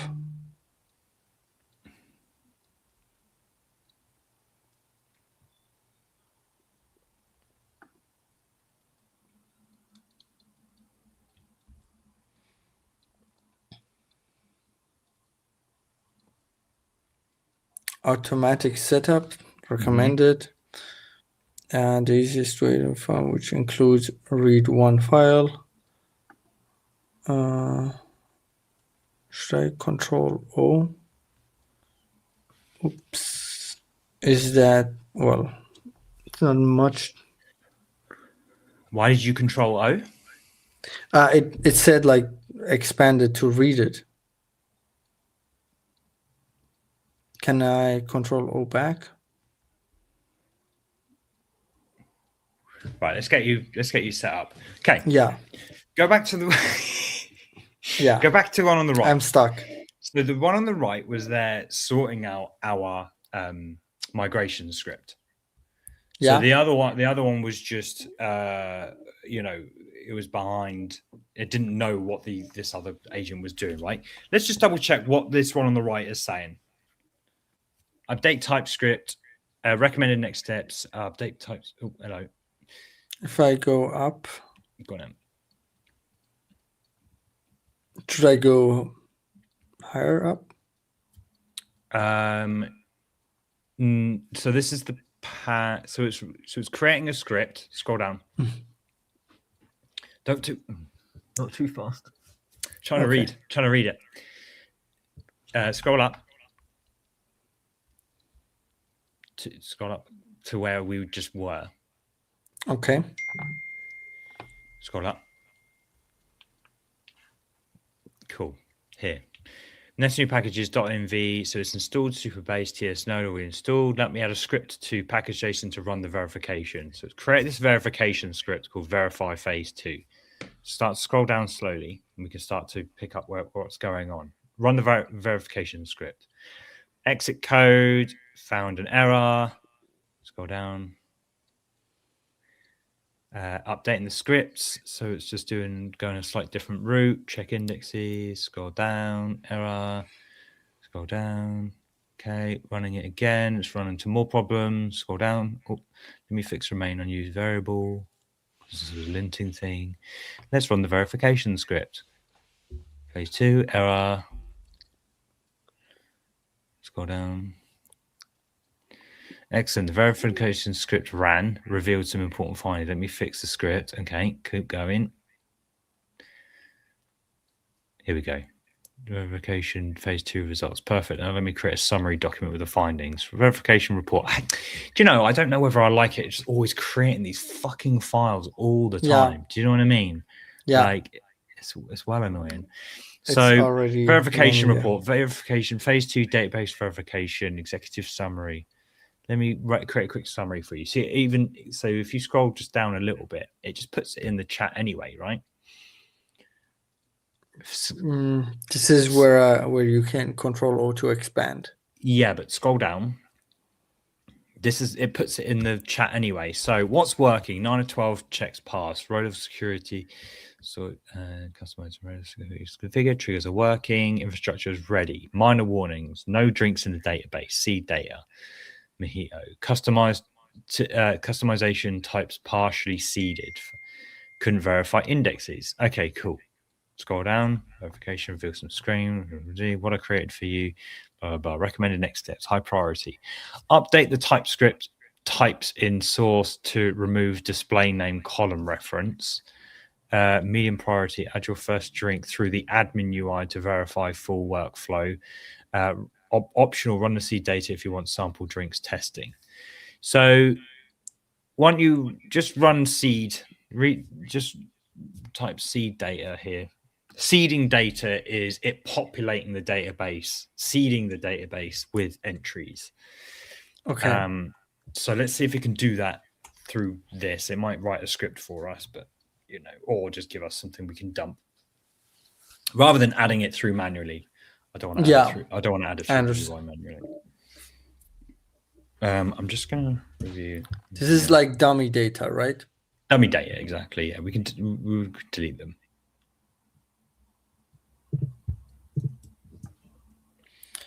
We have a comment saying, I guess you can add an agent to sort the error out separately. But the point is, like, I'm trying to learn. Yes, like when I do auto mode vibe coding, I don't read it, but I'm trying to understand like the steps, at least to be exposed to the steps that takes. So I understand what we are doing better. That's the point. Okay, even though it's quite hard, by the way, if you can't tell. So I'll help you add the seed data to your database. Let me create a script to insert.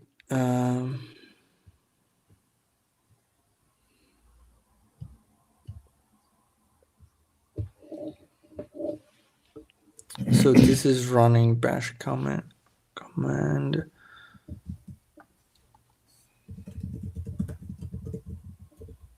Yeah.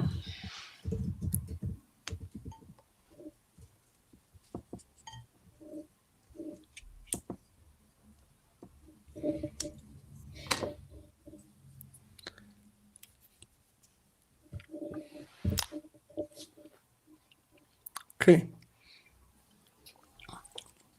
So it is working on it. Cool. Do we need to do anything on the left side? What's going on that right one there? What's the update there? It's just running the script. It said, let me make a script, and now I allowed it to run it, and now it's doing the thing.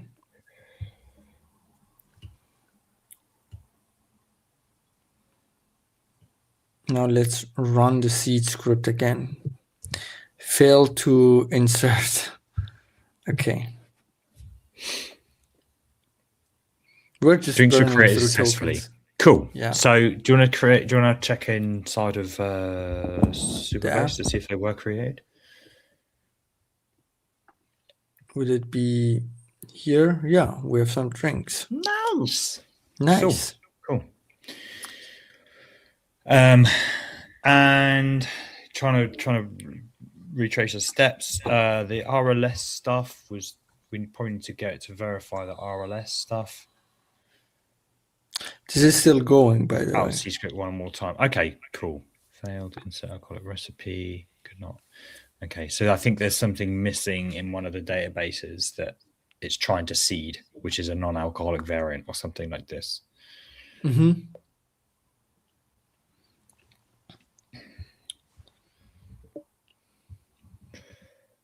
Like this, which is a Boolean.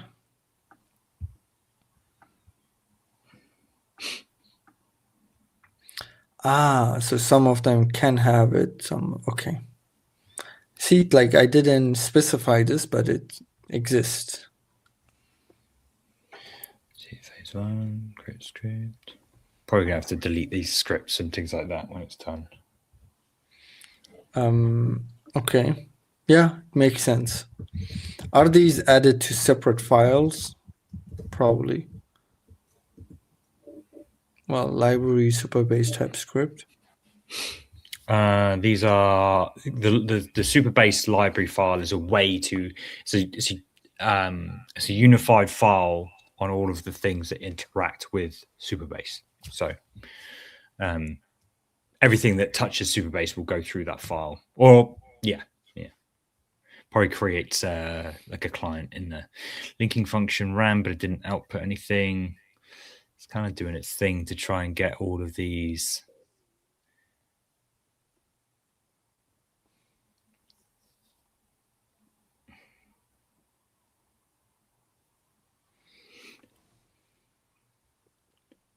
Okay. Link logic. I see the code slightly skips. I'm really interested, but there should be a console log output when successful. Check. Aha, the phase one schema doesn't apply to variant. It has defaults required. So let's updating that. Hopefully it will run these to update those databases. You can definitely see, like, if you have no idea what you're doing, how lost you can get in this. Like, in my head, there's like multiple trees going off of like, okay, we need to sort the RLS, we need to sort out the drinks images bucket to make sure it's all linked up. We need to make sure all the databases are all set up.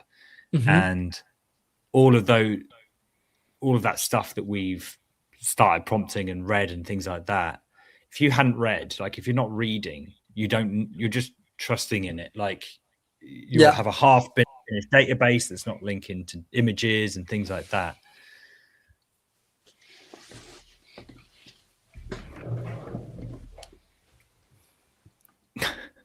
Why are you guys not using FreeBSD? Mac is shit. What is that? That's your opinion. Like, what is FreeBSD? FreeBSD is shit. It's a what do you call it? A operating system. I've never heard of it. Probably like an Ubuntu like thing, I think. Okay. But what does it? I like how people were like, "This has to do with Mac." Yeah. Anyway, all Drive 5 drinks are available. Looks like each drink can be customized with ice, sweetness, and garnish options. Look at all that. That's lovely, isn't it? Your friends are gonna love it. This has nothing to do with orders, by the way. This is just what they can choose. This is like in our inventory, right? What's available? So it looks like it's done. Looks like it's done. I think that I think it's just updated a few lines in there. I wouldn't expect to see much. Maybe you can even refresh the app and it will show the but it won't have images, that's the only thing. But maybe you can even refresh the app to see if we can see a list. Oh, there they are. Nice. Boom. They have a tag of alcoholic. What happens when you click them? Oh no. So yeah. It worked. Edit drink. Wait. So maybe because you're an admin, you can. So if I click it, it reloads. But if I click it the second time, cool. It's supposed to do something, but it doesn't. Well, let's stay on track. We can fix bugs in a bit. Let's make sure, because we're still kind of building out like a prototype. We're still working on like building up the foundations and stuff like that. There's going to be bugs and various things like this, but we're not really focused on well, we may be. I don't know. I haven't looked at like testing and whatever. This is cool though, that you can add drinks. What happens when you click add drink or edit drink? Can you add a drink? Try and add a drink. First drink, and it has a none. Yeah. Sorry. Failed to create drink. Please try again. Yeah, cool. let's go back to Claude because I want to get something I want to make sure we're not getting distracted from what we're trying to achieve. Sure. So I'm trying to pick up. So migrations are running. Ooh, right. It's really hard. Like, it's so hard to do when you're not the one actually being able to type what's in your mind in the speed that you can do it. So bear with me a sec. So what about the row level security stuff? If on the left-hand side we were talking about there was some checks on some row level security, wasn't there? Yeah, we had some issues. There we go. It was there. If you scroll down. So if you go to the drinks table, look for the green shield icon with RLS enabled. Go to tables.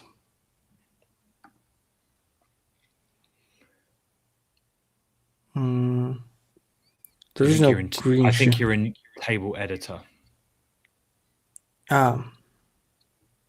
Where tables. Oh, this is fine. Yeah, this is okay. Yeah. And what was the next thing? Go to database tables. There we go. That's what it was. Database tables.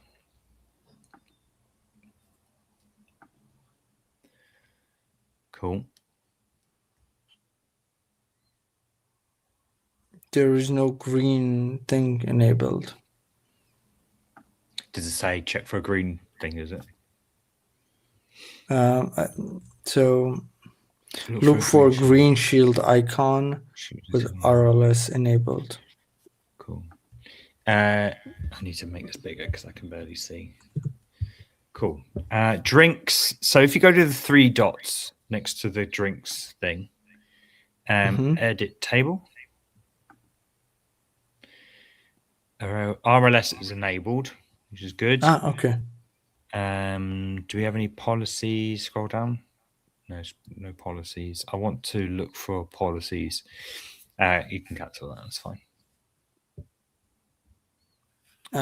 Edit what? Should I? Sorry, I didn't understand. What should we do next? We've enabled RLS on this, which is good. Yeah. So we can close this. What was the next thing that it was chatting about? Policies, wasn't it? Look for a green shield icon, click on table name, see policies tab. So I think the documentations have been updated, to be honest, but I can see on the left there it says policies.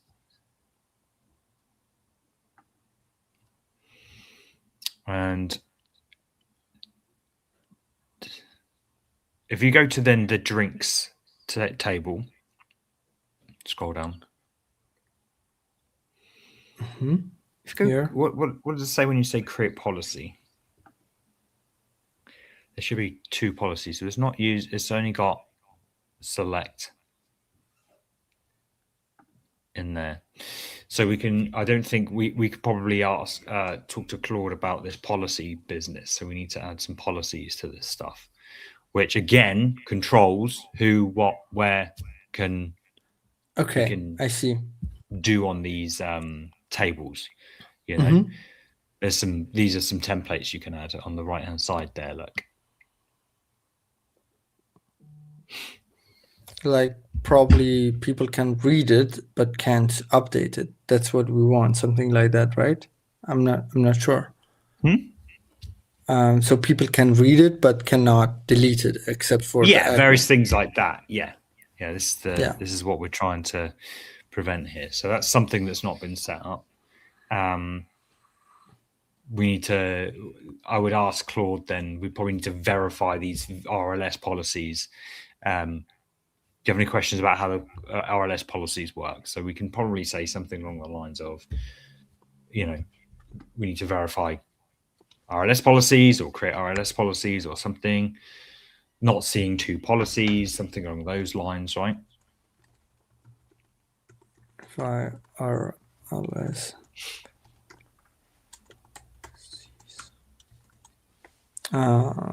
Policies.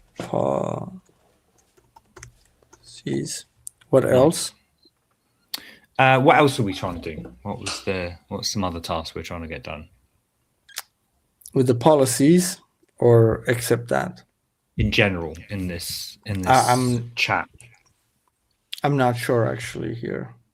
So the SQL, the migration. So I think the migrations ran, didn't they? We did, and it said like it already exists or something like this. Mm-hmm. We had an error. What did the error say? I have to close it. It said like it already exists. What already exists?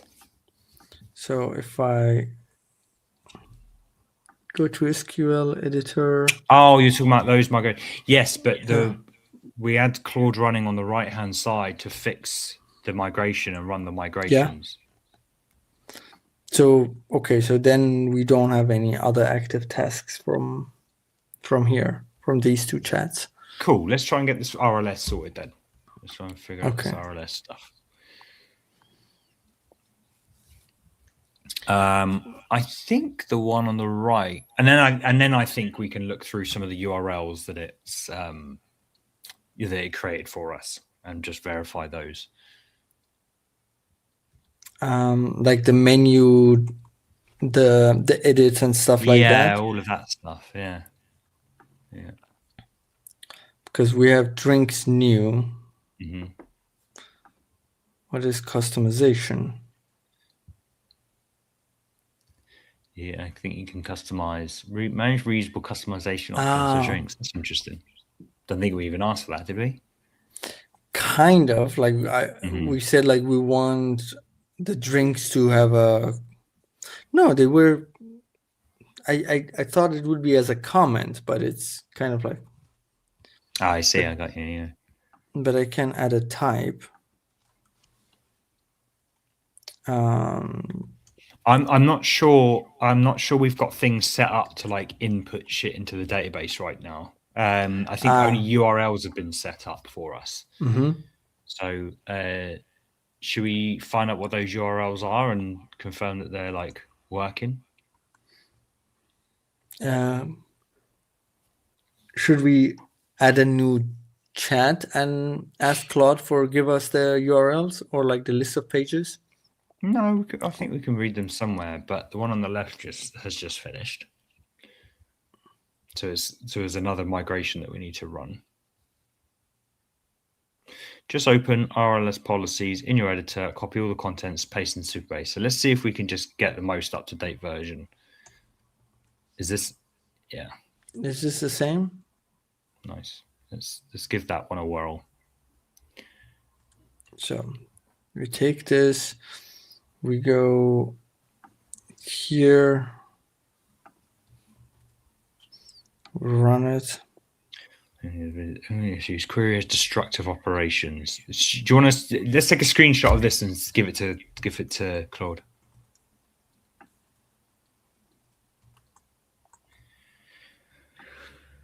We never really like destructive things on migrations. Like I would always not run any. You can do it programmatically, but you know, whenever you get an error about destruction, I would yeah. I'm trying to review a video as we speak, which I wanted to go out today, and it's proving hard to do both things. So maybe you do that whilst I do this. Set on our flag. This is intentional unsafe. So if Claude says it's safe, it is safe. What? It said it's safe. Do it. You should see success. Okay, cool. Yeah, so. Okay. This is success, I guess. What does it say? Is available drink count 5. Cool. Nice. I think we're good. I think we're up to date, right? It seems like. The images. I wonder if the buckets. Well, let's actually find the pages now. Let's go through these pages. I think find the pages that it's created, and let's just go through them and see if there's anything that's broken or, How can I find those pages? Scroll. Find them in the chat. It's all here.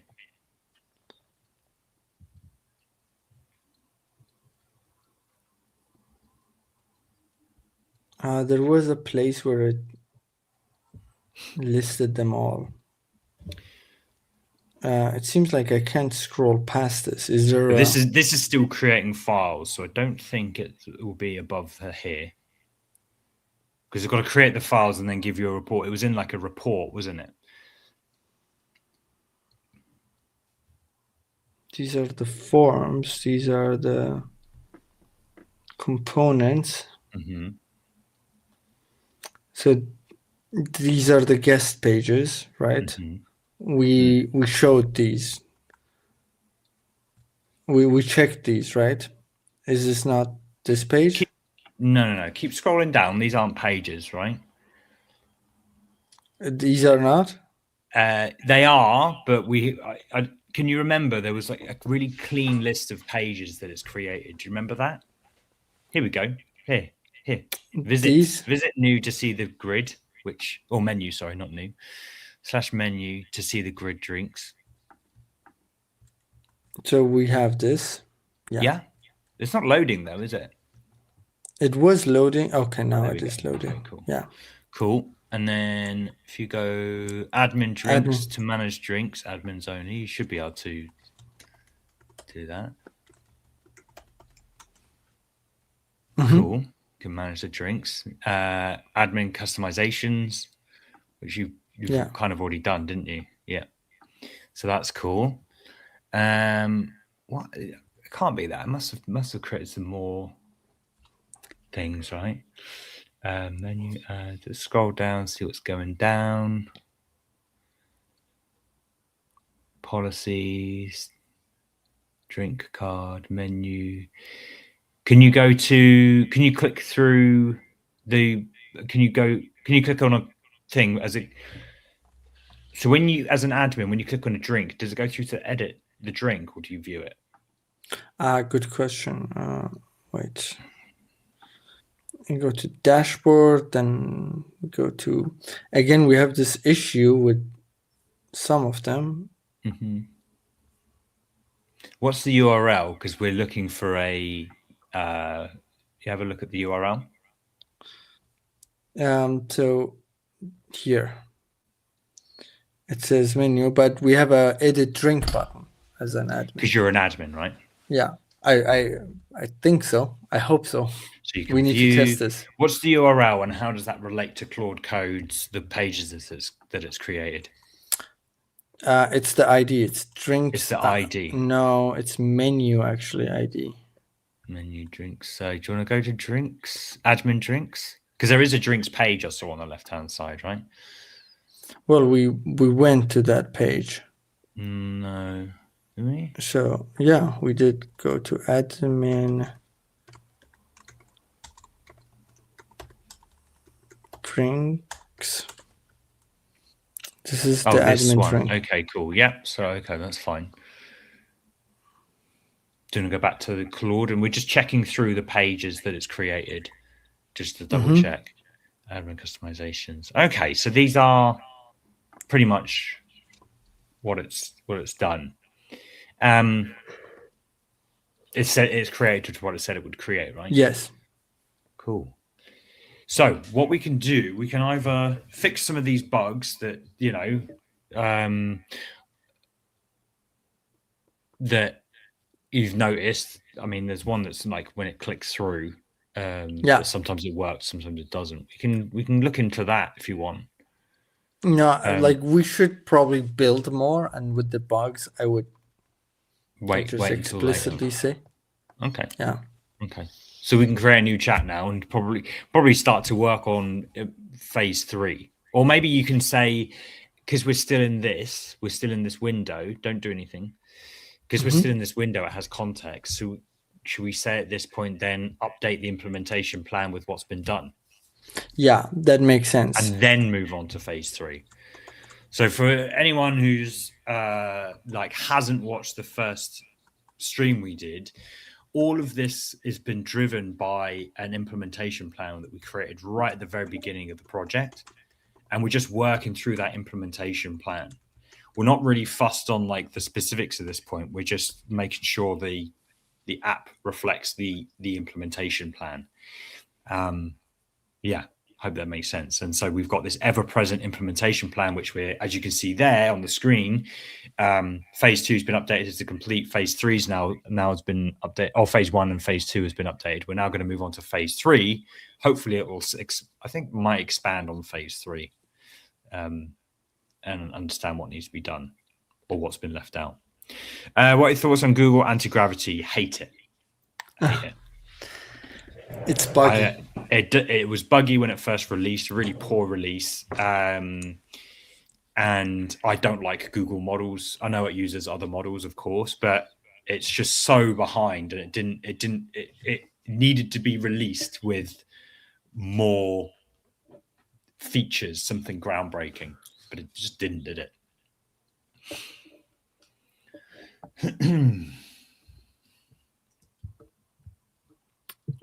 So what I want to show, okay, let's see if this is,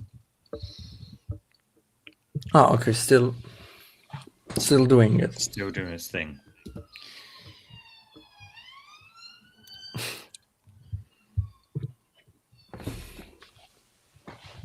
So I bet it's going to create a bloody document, isn't it?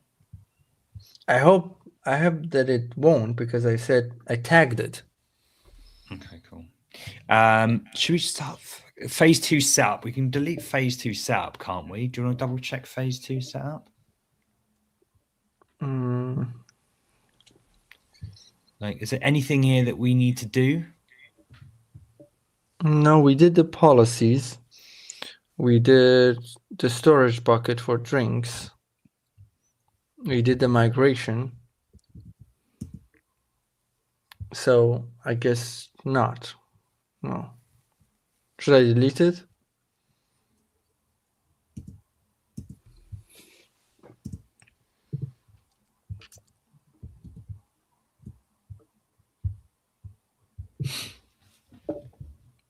Next steps. Test the flow. So we test the flow, add your own drinks. So we can't add drinks. So that might be something we address, just because it's asked us. It should have done that, right? Yeah. Anything else in ChatGPT? What? Anything else in ChatGPT was used for this? And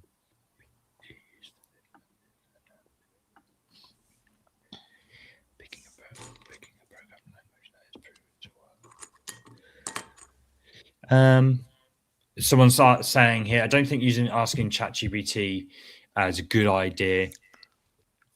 Pick a programming language that is proven to work with Auto Code Bench. I don't know what Auto Code Bench is, but I don't know. I don't think that's a compelling case. Like asking what programming language, because we don't.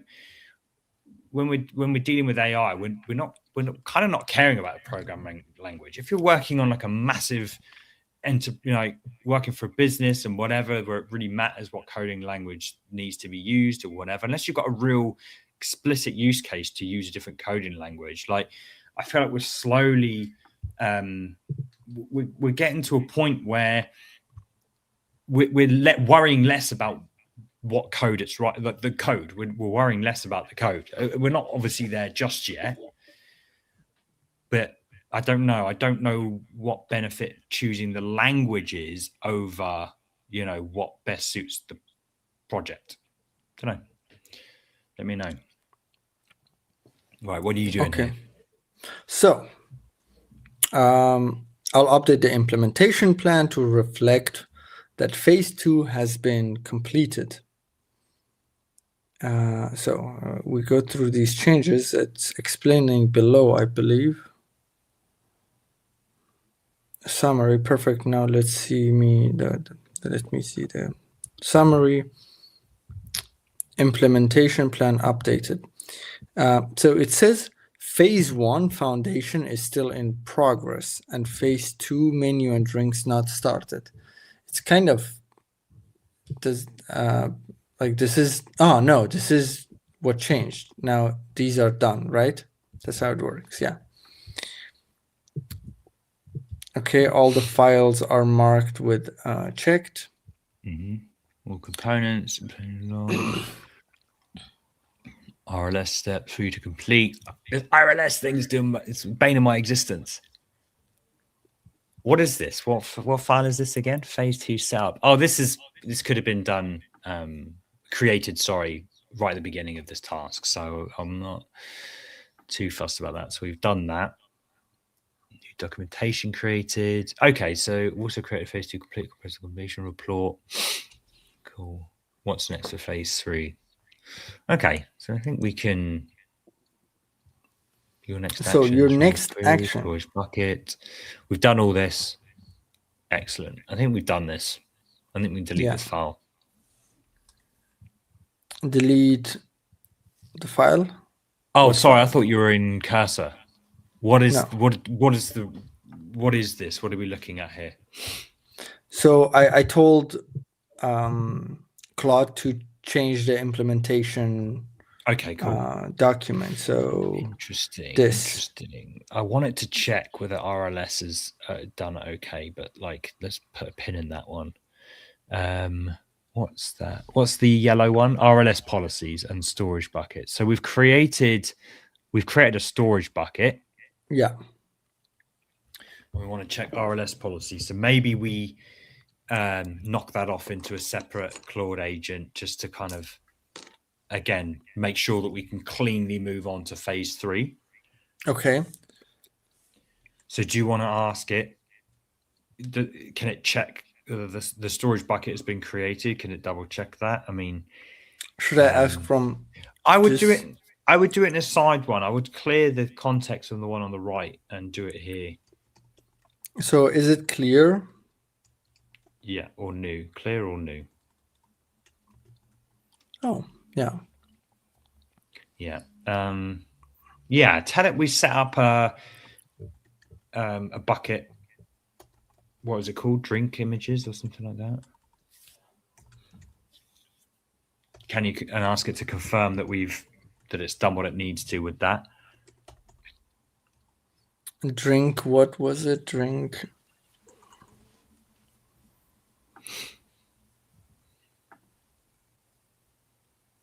No.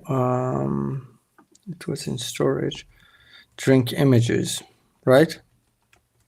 Yeah, I think so. Can you confirm what? Can you confirm that this has been set up correctly? And also RLS policies. Because RLS, I hate RLS. I need to be more up on what RLS is. I sort of broadly know what it's about. But like, yeah. The fact that it's still asking us is sort of making me throwing me off.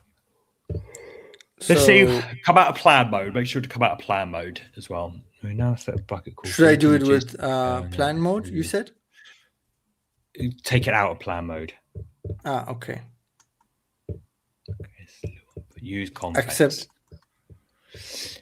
Yeah. Chris Luampa's saying use conflicts. Thing is, this is rampant in the sort of dev community, is that people have got their favorites and they like want to tell you, they say this is the best and that's the best. And that's, if that's what you think and feel, but there are so many, this is a big problem, is that there are so many use cases that go into your choice of language. Okay, what technologies do you use? You might have legacy systems that need you to use certain things. You might have other requirements, like to as a consultant, I don't just go in and barge in and say, we're going to do this, we're going to do that, right? A lot of my job is to ask questions, give myself the context I need to determine what language needs to be written in or what technologies to use. Convex doesn't suit every single project. Now, I'll admit I haven't used project. I'm not going to, I don't know what it's good for. I don't know what it's bad for. But what my experience has told me is that I know that certain languages and certain technologies are good for certain applications, and it's up to you to determine whether it fits the criteria of what you're building. For instance, we're using, this is a very simple app that you're going to use at home. Why complicate things any more than it needs to be on a very, very simple app that's not going to be served to anyone, that it's just going to be used privately? Just to go in with because I know Convex is very much the database and the front end are very much tied together. Why add a lot of complexity when it's just a simple React app will do? So to go in and demand or go in and assume that you can just tell people what language and what technology to use without asking any questions is the number one rule that of consultancy that you just do not do. It's just you ask questions and find out about stuff before you just, it's like a doctor. Doctor analogy is the biggest one, isn't it? Really, a doctor will ask you what your symptoms are, whatever, and only then they will prescribe you. You don't just walk in. They don't ask you any questions and give you some, cancer treatment. Run, verify storage. Okay, so it's create a script. That's what we need to do as well. We need to delete some of these bloody scripts that it's created. I wish it could just run. See, this might be something that you put in your Claude MD file.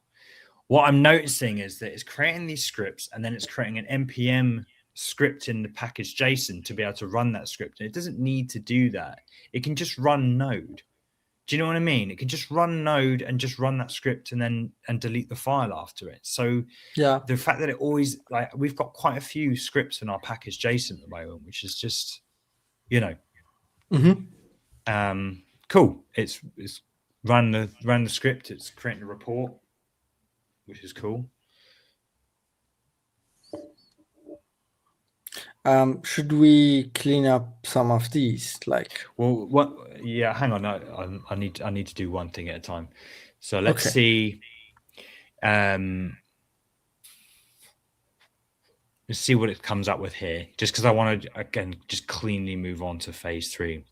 Say Convex, because you're using Superbase. Convex lives in the code base, so AI has direct access to the actual code. Do basically super simple. Yeah, maybe. I don't know enough about Convex to say, whether it's good or bad or whatever. But my point is to just insist on a technology without asking any questions about what it is we're building, why we're building it in a certain language, this and that. It's just bad practice, really. Just to, again, a doctor wouldn't dare treat you for something that he doesn't know anything about. So that's all I'm saying. SQL scripts and Superbase issues like Convex. We're going back and forth with SQL scripts. Sorry, I should share these. So he's saying we're having issues with SQL scripts and Superbase, 0 issues with that Convex. I mean, like I say, I would like to understand Convex a little bit more. I wouldn't necessarily say that we're having huge issues with the SQL scripts, but if Convex is a lot better at that, then that's pretty cool. Can I do one prompt migrate to Convex in the future? Potentially. Yeah, maybe. Okay. I don't know. Again, I haven't used it enough to I think this is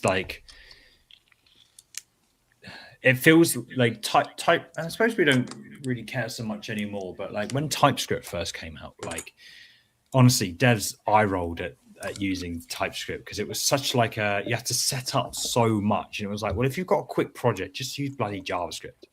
But now we're worrying less and less about the code.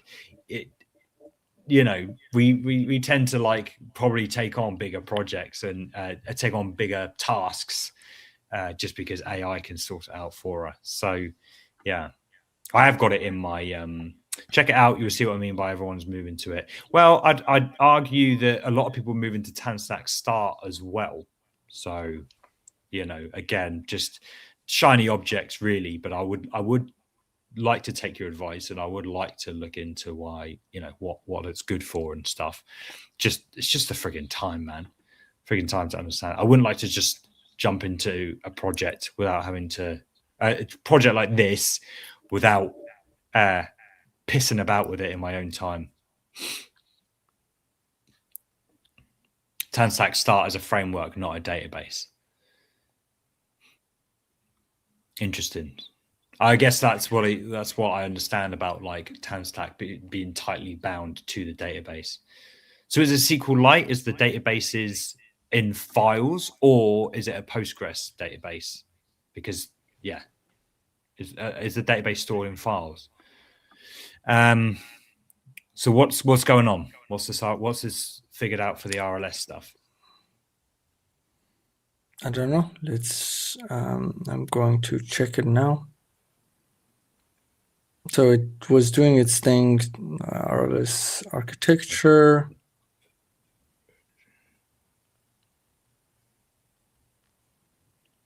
Okay, so this pattern is perfect. Where it's hard to verify program RLS on. Okay. Configuration, create comprehensive documentation, who I found. Cool. Nice. RLS policies, manual verification. The automated script cannot verify storage policies due to RLS restrictions. This is normal. You need to manually verify the 4 policies: public, read, access, public, admins can upload. Okay. How to verify RLS policies. Option 1, go to Superbase dashboard, go storage policies, look for 4 policies on the objects table related to drink images. Option 2, SQL editor. I mean, open, verify, run sections 1 to 10 for verification. So summary. Should we do option 1? No, I would just do option 2. Really? Yeah, just because it's a SQL script that will run through everything programmatically. So, where is the script? Cast files created, automated. Do I need all of them? SQL. It's a SQL script, so you only care about the SQL file. This one, right? Mm-hmm. Yeah. So we go to cursor. What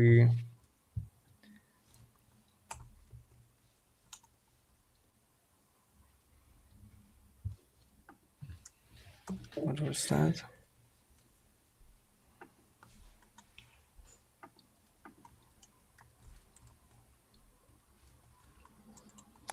And hopefully this will give us like a black and white answer with policies.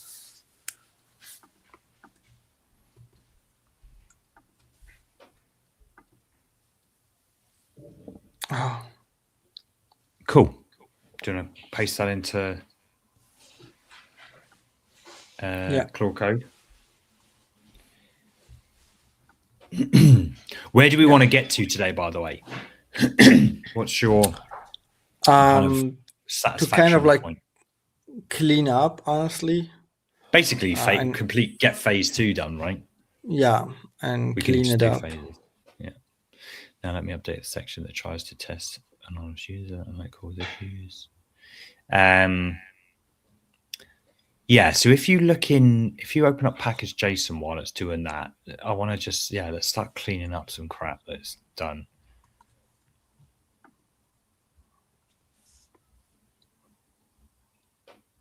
Command P.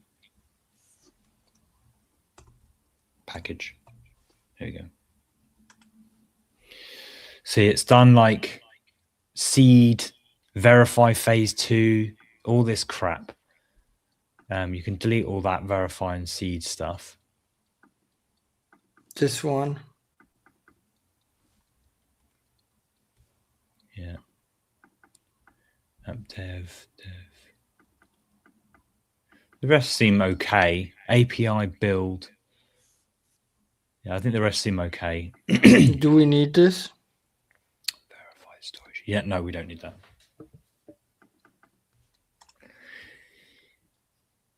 And that's fine. You can ignore the rest. Yeah, save that one. Save that bad boy and close it. I think we're good there. And now I do want to clean up some of these files, but yeah, check out what Claude is doing. Still going. still cooking. Going. See, it's done it again. I want to add something to your rules. So do you want to open up your Claude MD file to do my nutting? Where is it? In the root of your directory. Yeah. No. In cursor. In cursor. Yeah, I can see it. I can see it there. Oh, yeah, sure. Right. So if you scroll down to the bottom,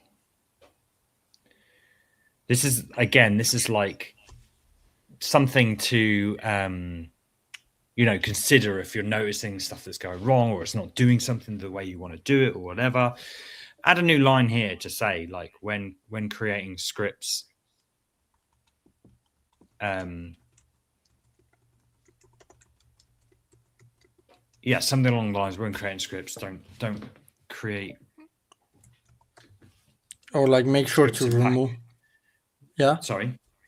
Remove them after we need them. We use. Yeah, you can add that as well, and don't add them to package JSON. I've never this is such a funny thing because I've never had it do that.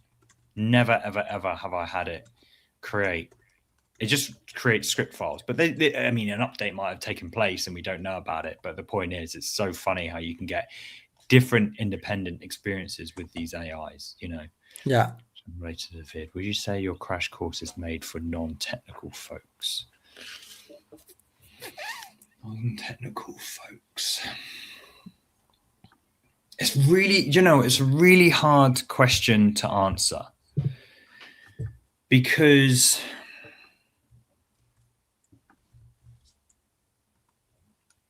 I don't know. My advice might be just to wait until it's. There are other crash courses out there on YouTube. I'm hoping to be more up to date than those ones. They were created a long time ago, and there've been changes ever since. I would look on YouTube, look at some other crash courses, and just see how you feel, and just bear in mind that mine will be more up to date. I think a bit more accurate and a bit more in depth than a lot of the ones you see on YouTube. Hence the reason why I'm, not charging for it, but my it's paywalled at the moment whilst I develop it. But see how you feel. See how you feel with some of the courses that you find online. Because again, the reason why I say it is, on the one hand, I would say yes, it is for people who are technical, but a lot of people are finding their feet with Claude Code. In fact, the crash course, I would say, is far more technical than the advanced one that I have coming up. It's not really advanced, but it's extended. And I made a note of a video I want to record, which is what is Claude Code and why would you use it over Cursor? And it's probably just going to be a lot of like things like that, where it's less about writing code and more about like philosophical and kind of build you up to speed. So all that being said, I would say, sit tight until it's released rather than pay for it, or if you can spare $7 or whatever, how much the monthly thing is, have a little look and see how you feel about it. In fact, actually, go on, there's a free trial. Just do a free trial and you'll see the first 4 episodes up there, and watch them and then cancel your trial. There you go. That's why the free trial is there. That makes it a bit easier, doesn't it? Prince Warbadu, that's a heck of a name. Hello everyone, guess I missed a lot. Do you need to know how to code to follow your course? Let me put it that way. Well, this is the whole idea, is that we are abstracting a lot of like the actual day-to-day code. My belief is, sorry, I should put the code up. My belief is that we are becoming less of like day to day writing the minutia of the code. And as Chris was talking about using convex, like understanding how the architecture all fits together over actually coding. We're not quite there yet, as you can see what we're doing on the stream right now. We are still looking at the code, but I do believe we will absolutely get there. With regards to my course, we are the crash course is literally talking about the technical aspects of Claude Code, what it can do, the interface. I don't teach you how to code. I teach you how to use what Claude Code is capable of, or how to use it, the little tips and tricks that I've found along the way.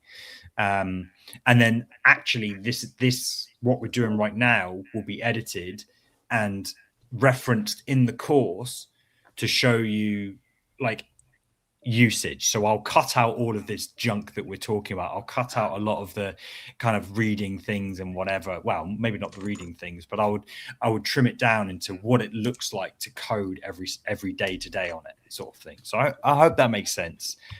It's more of a technical guide on using Claude Code as opposed to coding in Claude Code. So it might actually be all right for you. But I'm not going to teach you about architectural stuff and whatever. I'm not going to teach you to create a MD file implementation guide that we've been following and this and that and the other. It's less about that day-to-day stuff. Hope that makes sense. I don't know when it will be released, because it will be released when I'm happy with the structure of the course, which I don't think it'll be too long.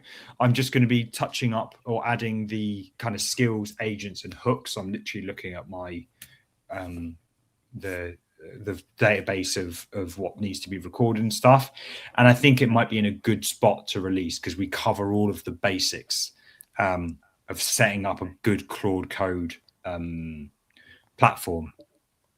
You know, again, writing, creating agents and skills, and then I want to start to expand on it. But yeah, so to give you a sneak peek, in the advanced section, we've got how Claude Code actually works, the kind of process of it, like what it's doing, probably more for, you know, nerdy people than day-to-day people. Extending Claude Code, changing your output styles, creating a plugin, creating agents, creating MCPs. So that'll be more coding stuff. Using Claude programmatically, which is, I guess, in some ways what Ralph Wiggum does. And then, as I said earlier, what Claude Code is and why you would use it over Cursor. So that might give you a little bit of sneak peek. Where are we up to? What's going on? So here, the last task is done, and we need manual stuff to do, and we were about to clean up. Did you run the manual stuff? No. I don't know how to do that. Didn't you open a SQL file? And oh yes, and then it gave you the error. Wait, this is. We need a new one. I thought you ran that, and I thought there was an error. I don't know if this is a new one. That's what I don't know actually. All right, just run it again and see what we get to. Okay, so do this. Yeah, this is a new one. Looks good. Hopefully. Or it's crashed. Yeah. Okay. Cool. So now I'm vibing. I'm trusting that. I'm trusting that code ran and RLS is set up. I've heard that like these AI agents make the tests in a way that they run successfully. Cool. I'm happy that the database is set up. Okay. So backtracking. What are we trying to achieve now? We're going to delete those files, weren't we? Yeah. So do we need this? I don't. To date and cleaned up. No, we don't need. Leave the SQL script. I don't mind SQL scripts running around because then we have like a history of what's been done. So I'm okay with that. Although I would say Ask Claude Code to put all migration scripts in a migrations folder. Just ask it to do that, and then we can come back here and start cleaning up. Should we do it in a new? Yeah, we can do /new in there now. Yeah. I'm glad you have so much faith in me to be making $1 million. But you know, I would say there's definitely a gradual.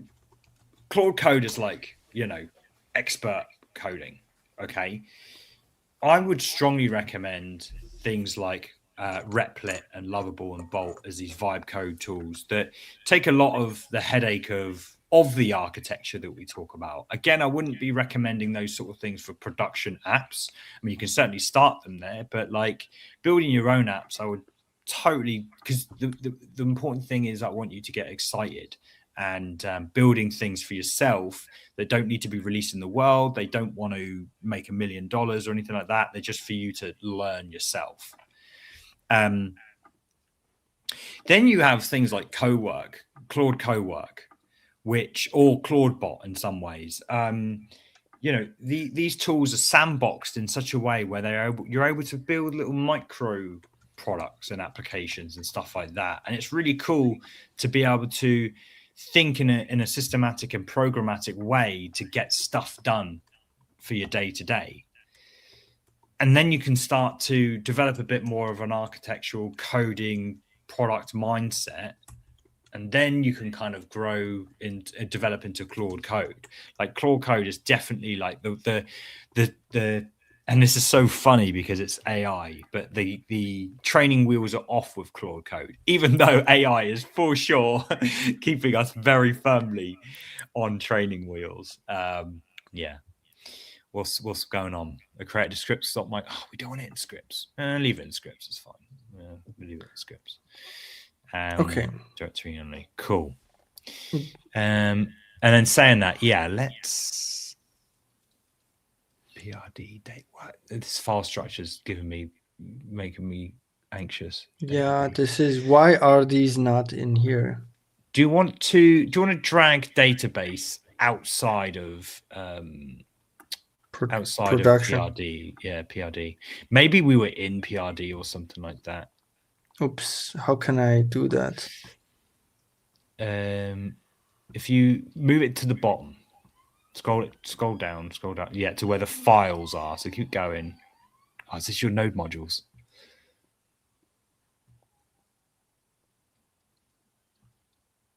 This is your node modules, isn't it? This is insane. The reason why I'm letting you do it in Cursor, because Cursor does a great job at recognizing you've moved a file and says, hey, do you want to relink?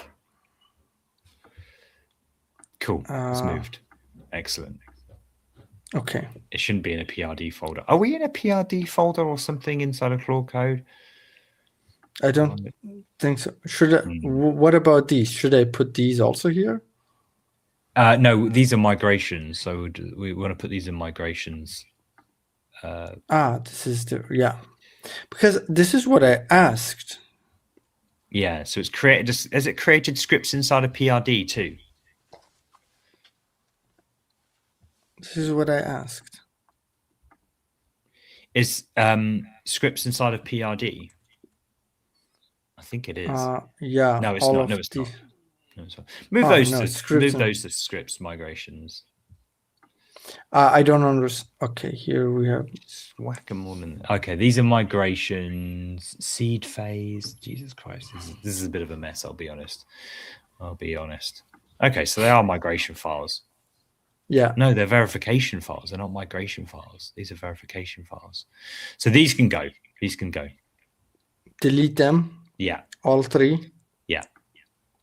One seeding the data. We've already seeded the data. Yeah. That can go. And then the other two are just verifying that stuff is done. They can go. And then move all the SQL files inside of this migrations folder. That's what I was trying to do and yeah, didn't I thought do I would it. have done it. Cool. Okay. Right. Leave those. And let's work through these. I think we can.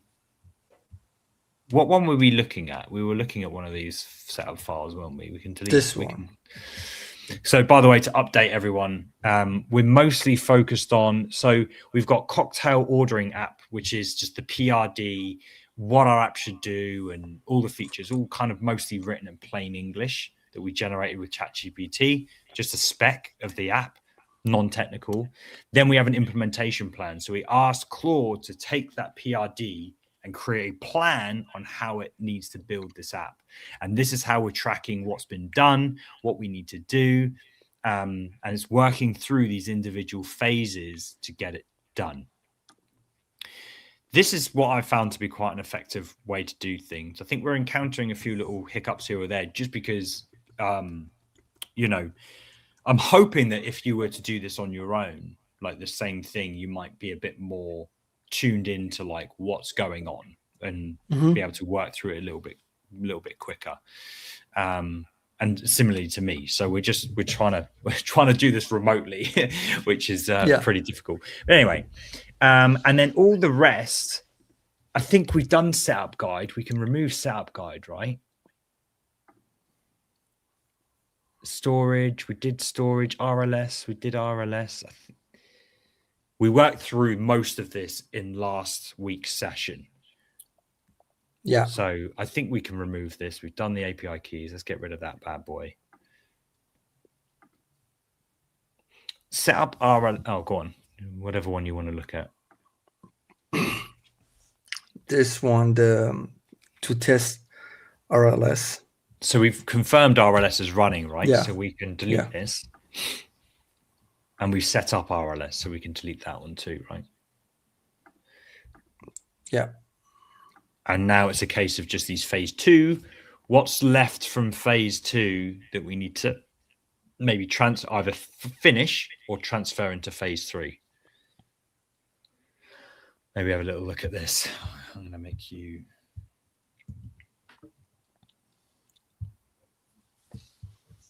Run database migration, which we did. Create storage bucket, we did. Add storage policies, we did that. Test guest access. Well, we did everything with the admin.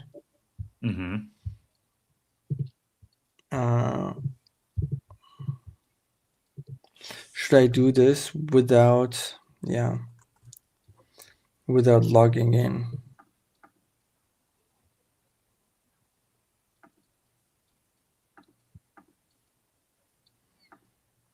Okay, now I'm logged out. We go to menu. So yeah, as a guest, even if I'm not logged in, I can see the list. That's good. Are you an admin or are you a user at the moment? Right now, I'm logged out. Oh, okay, completely. Cool. Nice. So I should be able to see, but I should be able to. I guess we add this later. That if I'm like, how am I supposed to order? I don't think we're on ordering yet. Was that in the list of URLs that we set up? No. I don't think we're at that stage yet. You might even be able to test the implementation plan to see if...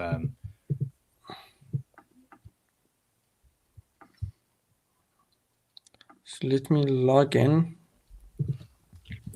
So as an admin, list of all drinks with edit delete button. We have this toggle availability, add drink button. But can I do them though?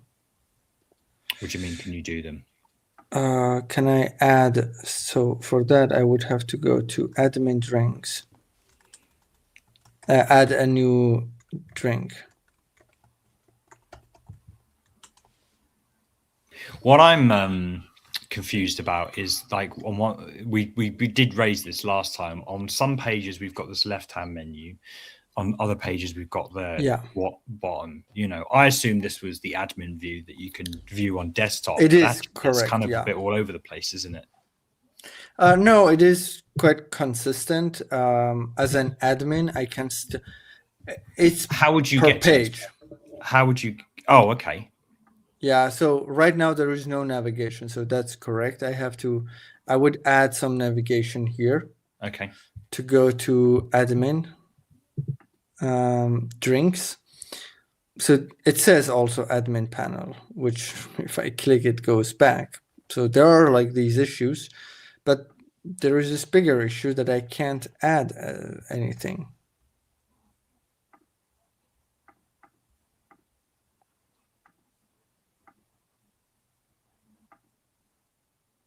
At least one variant must be selected. Okay. Fail to create drink. Please try again. That's the issue. What's that? Sorry. I can't create a drink. Okay. I don't know. Again, I don't know whether you should be able to at this point, but if that's something you want to fix, I would and get Well, it cleaned says, up. yeah. Okay, Add cool. drink. Okay, Well, brilliant. no, it just says you should see.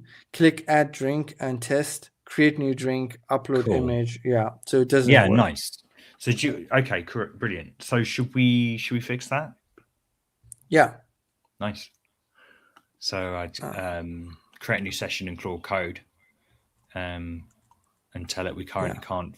So I think this is like a nice spot to like think about what we're doing.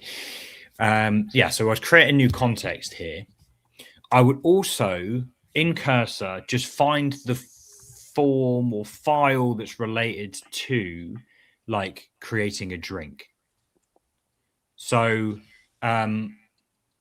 understanding the sort of hierarchy of the code base will be important here. So I'm guessing it's all going to be in source because all of our code is written in source. And under pages, go, yeah, drinks, new. Okay, so we've got it. So it's on a file called new. I reckon. I mean, correct me if I'm wrong, Kwazi. You can see it a little bit better than me. Yeah, it is new. Yeah, yes. this is this file. Okay, so I would definitely reference this file in our prompt. I would say something along the lines of I'm unable to add new drinks to the add new drinks. That's fine. And do you want to press down for a second and kill this bash script? This is another reason why I like having it running in a separate. So just type K to kill and then exit.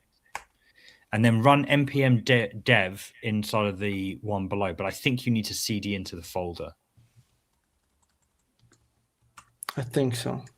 But Yeah. that's no problem. And I want you to create a drink. This is really important, guys. This is so important because I think a lot of people would benefit from knowing this. I want you to now create a drink in the UI.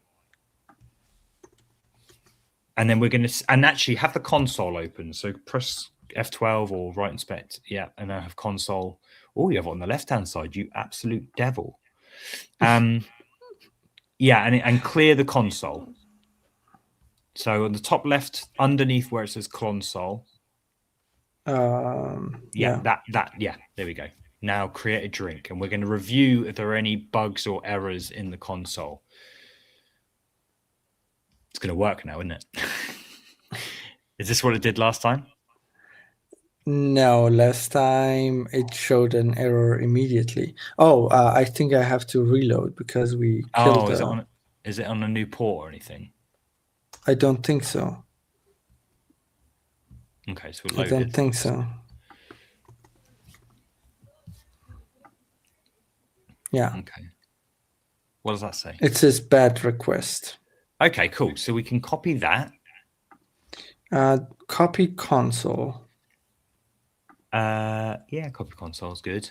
So I would say this is what's in the console.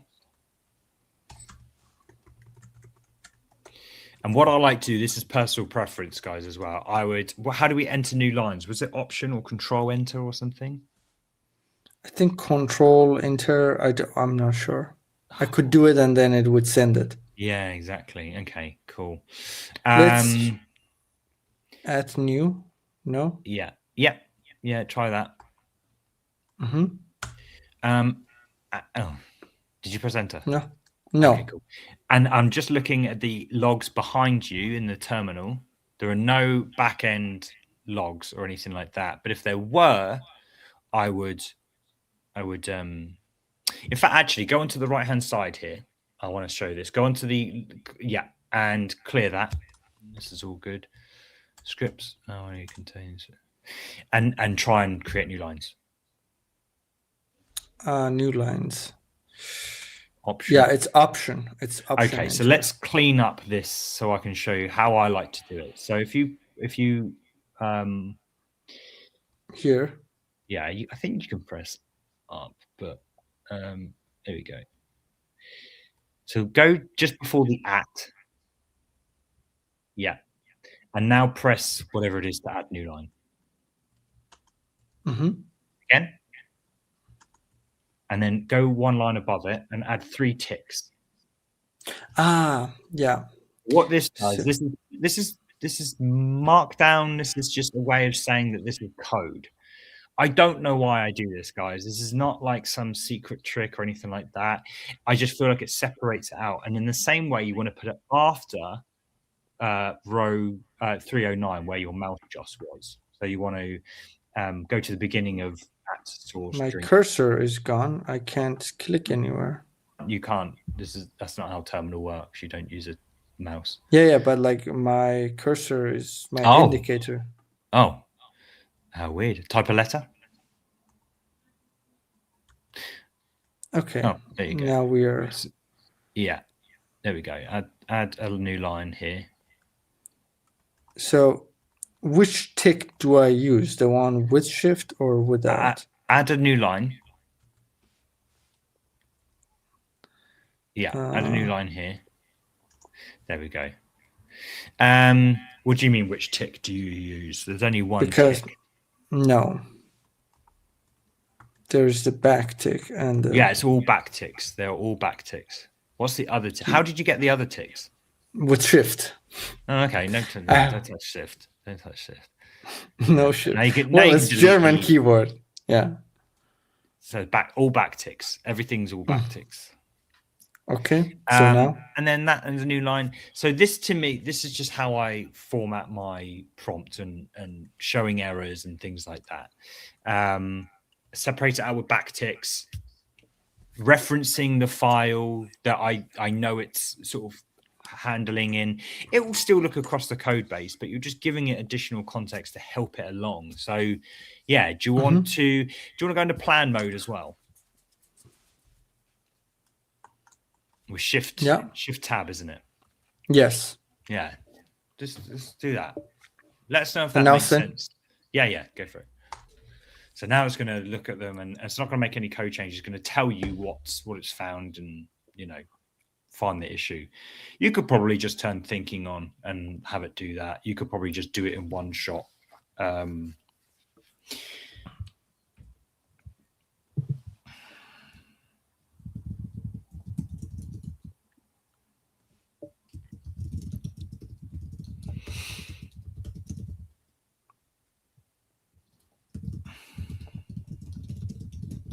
Sorry, I'm also simultaneously reviewing a video that's been edited for me. So it's cooking, starting to cook. Oh, it said, I saw a message very quickly. I used 90% of my credit. What did you say, by the way? I was just listening to something. I'm going to run out of credits very soon. We'll have to move to Cursor. Okay, okay, so let's talk about Cursor. Let's talk about like the differences. Should I do this first? Yeah, for sure. If it can, yeah. Oh, sorry. Was that the plan? Yeah. Did you read the plan? No, that's what I asked. But why didn't you read the plan? I asked. I was quite. Anyway. Okay. Well, this at least gives Claude like the opportunity to just think about stuff, right? Which is one reason why I don't understand the difference between thinking mode and planning mode. Like for me, planning is done and it thinks about it and then doesn't action it, whereas thinking mode is like it thinks about it and then actions it all in one. Who knows? Oh, created successfully. So now we have a test. Nice. Don't mind the horrible horizontal. Why don't you add an image to see if the image upload is working? Or do you want to edit it and add an image? Yeah. See if that image is uploading. Oh no. So edit doesn't work. Yeah, new and edit is technically different.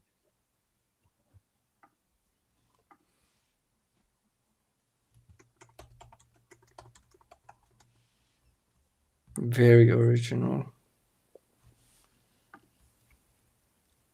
So let's do this. Oh, which one did I upload? The big one I did. Let's do the small one. Failed to upload image. Okay, so I learned from you to do this thing to clear the console. Try to upload an image and then see if we get an error. No, nothing. I don't even. What's that? I don't know if it's uploaded or not. I get no error, nothing. What if I do this huge image? This one is huge.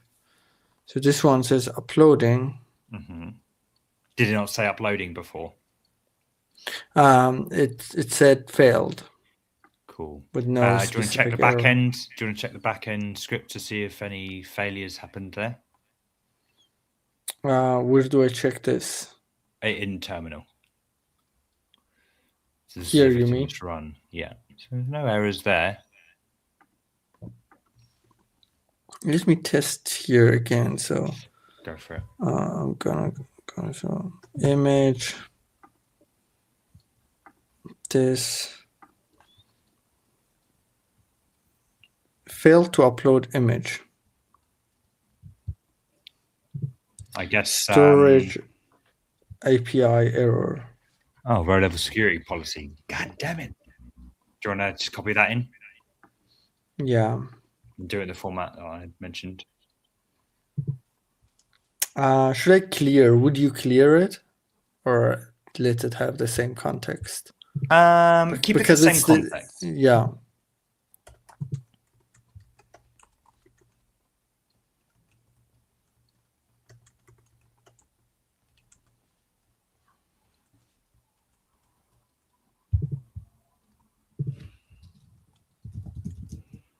Sorry again, I'm just writing some comments. No. How can I cancel? Escape. Control C or escape. Yeah. Oh, good. No.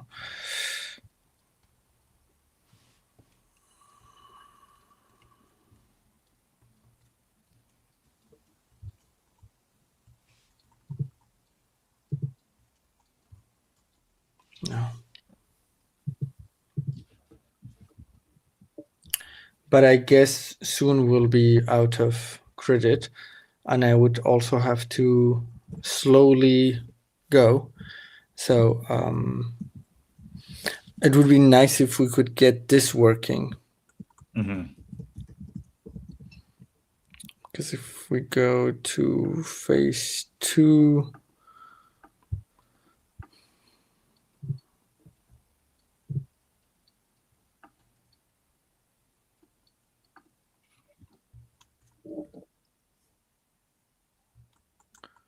okay.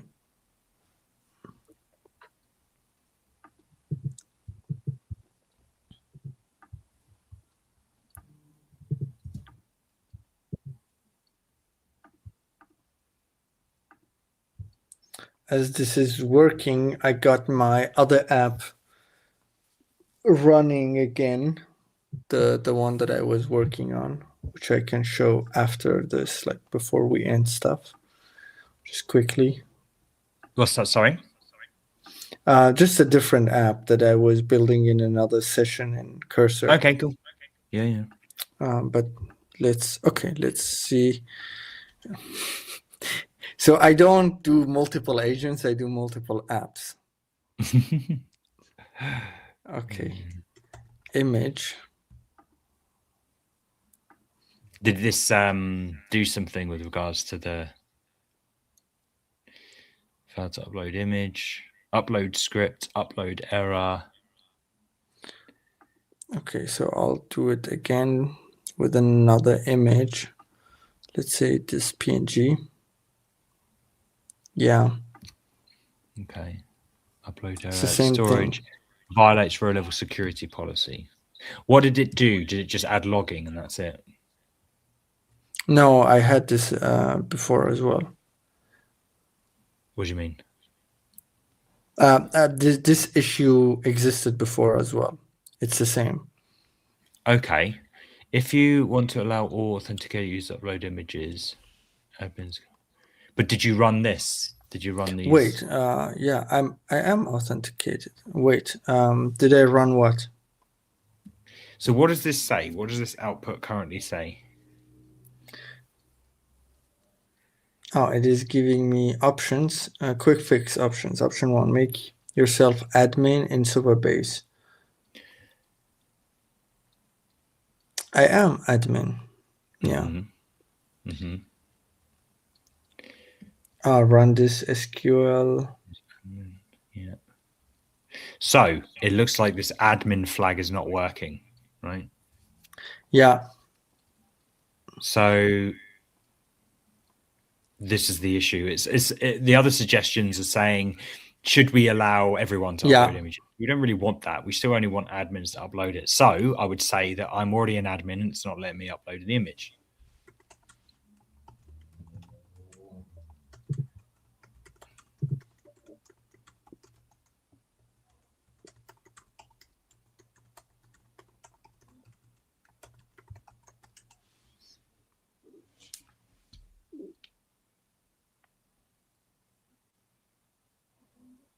Okay.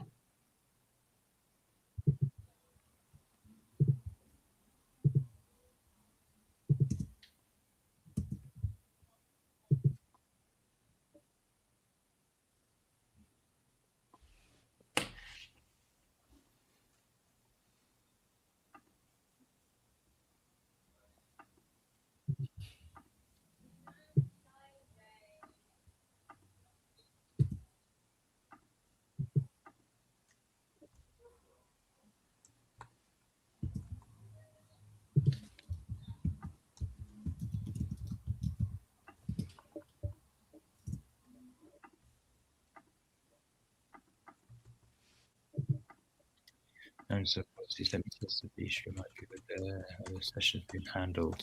Cool.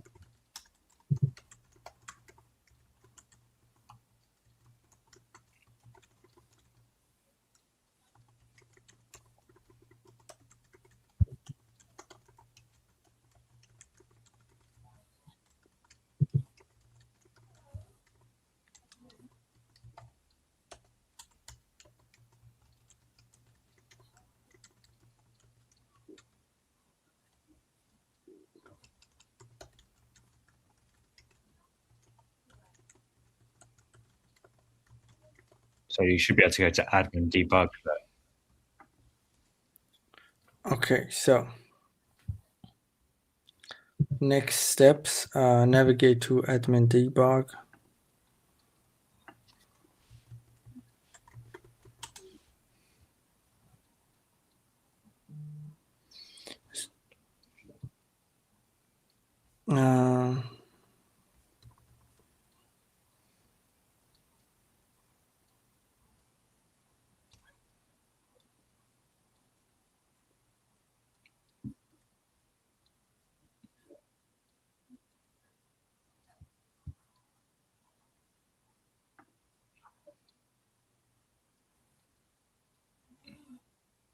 Success false.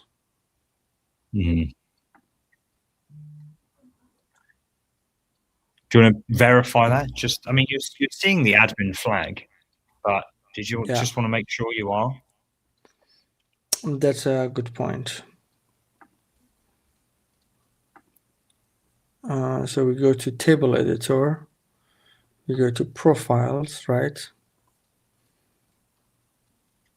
And I am an admin. Let it know.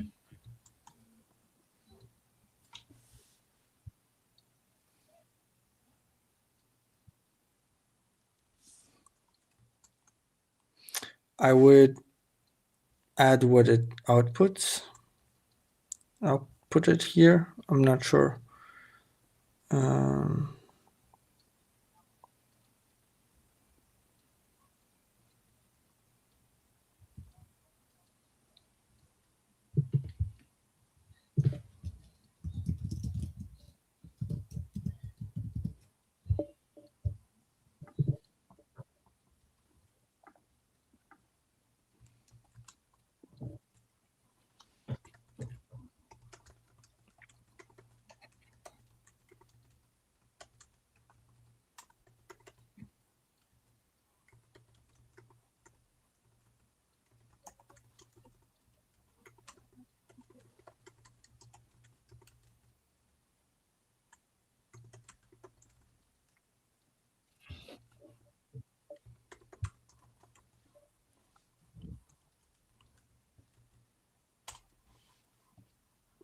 You didn't do the backtick thing, but I'll let it slide. Really, you were watching. Of course. Yeah, true. I do this for Discord sometimes. What's that? Backtick in Discord. It's code. It represents code, yeah, right? It's really nice there.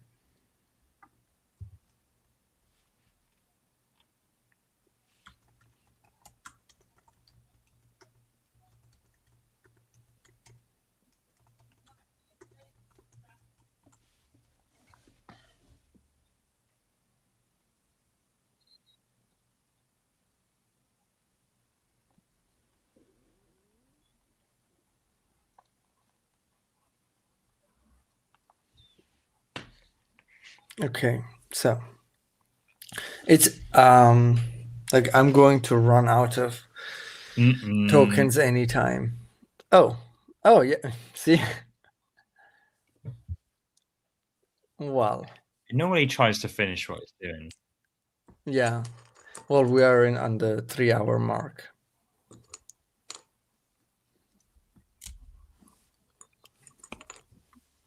Use 100%. Yeah.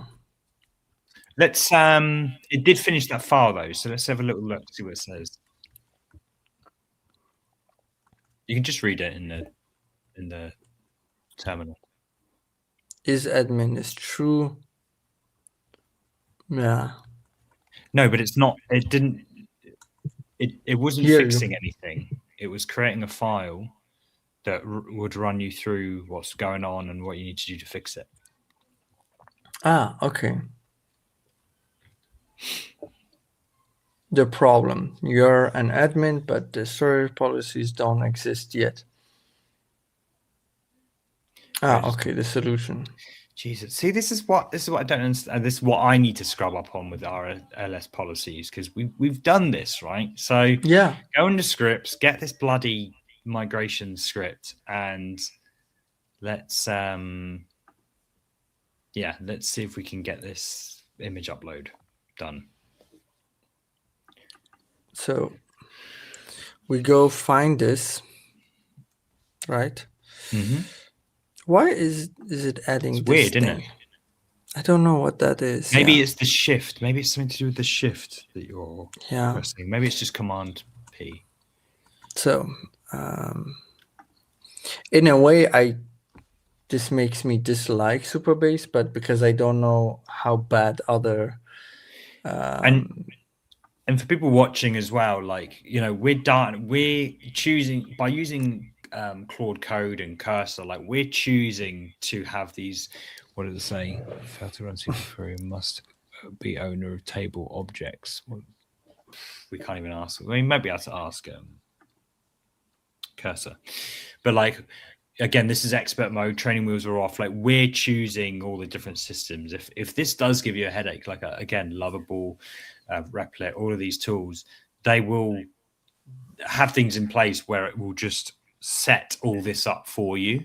And there are pros and cons to that. Like I'm not a fan of. I do like super bass, but like there might be again we bring back in convex into it. You might want to use convex as your tool of choice, and various. You are locked into the tool set that they have defined, which you might not like for whatever reason, or might not be suitable. But it's a good way to like learn and understand stuff. Did you ask Cursor? No, I'm reading if there is okay, anything cool. in the. Okay, I'll let you read that. So it's basically the only thing that we have to do, and it didn't work. So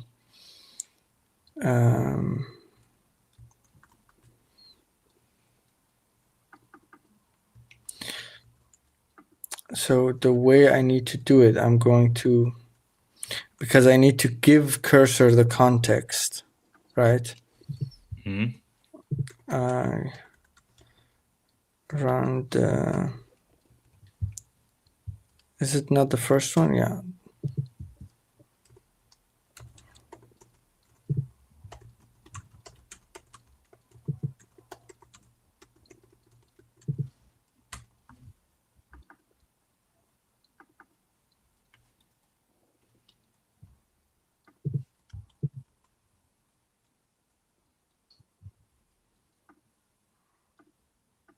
Okay.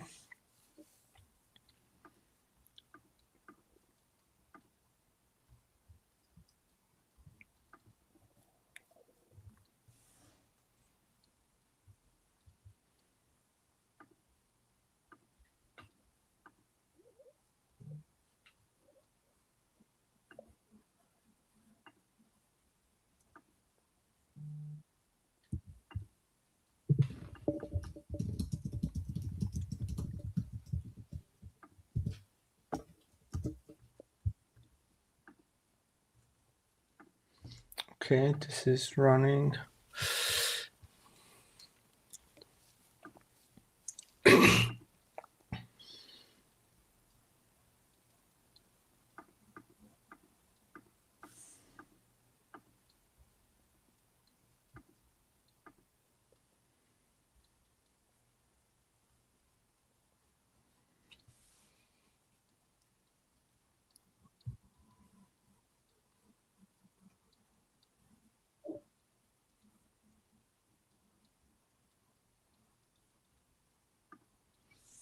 Okay, it gave me a new script. I'm going to run the new script.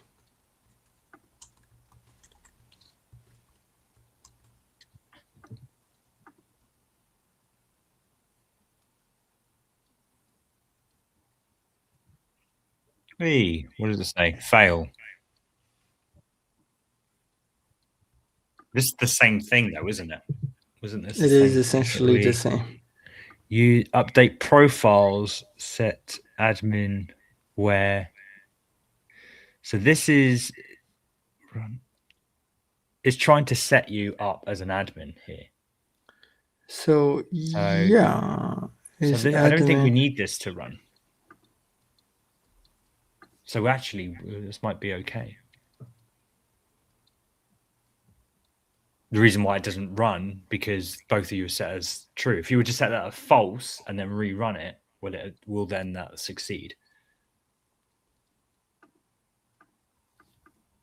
So if this is false and I rerun it, it should say false? I think so.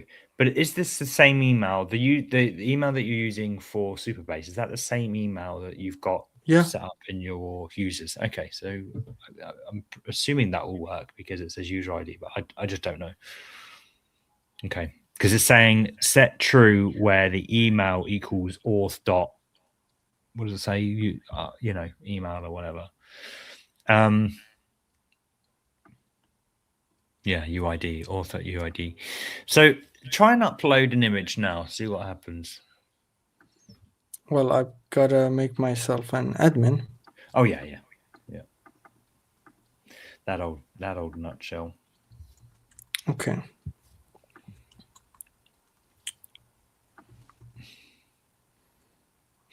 So it says is admin true, by the way. Oh, now up. Okay. Nice. So we've got to remember to remove these debug pages. So let's see if we can upload your. Yeah. So we add a drink image. Moment of truth. It's the final countdown. Nice. Create. Not over yet. Drink created successfully. Nice. Yes. Cool. Drink to that. So yeah, we're not going to do it now. We'll maybe wrap up now. But like, what I'd be tempted to do is you've got to set yourself not as an admin and try and access those pages. And you should be blocked from those pages. You should be blocked from uploading images. You know, testing early is a big thing. You can have testing frameworks, testing things that help you out, AI testing stuff, which is quite cool. Which will do all this manual testing for us. We might set that up. But yeah. Do we know? Okay, so let's go back to. Oh, we can't because Claude is, this debug page. We need to remove the debug page. We need to. We should write this down. Maybe write it in the implementation plan ourselves in phase 3. I mean, we have cursor still for now. Well, we can. Well, okay, we can use cursor. See if cursor will do the job for us.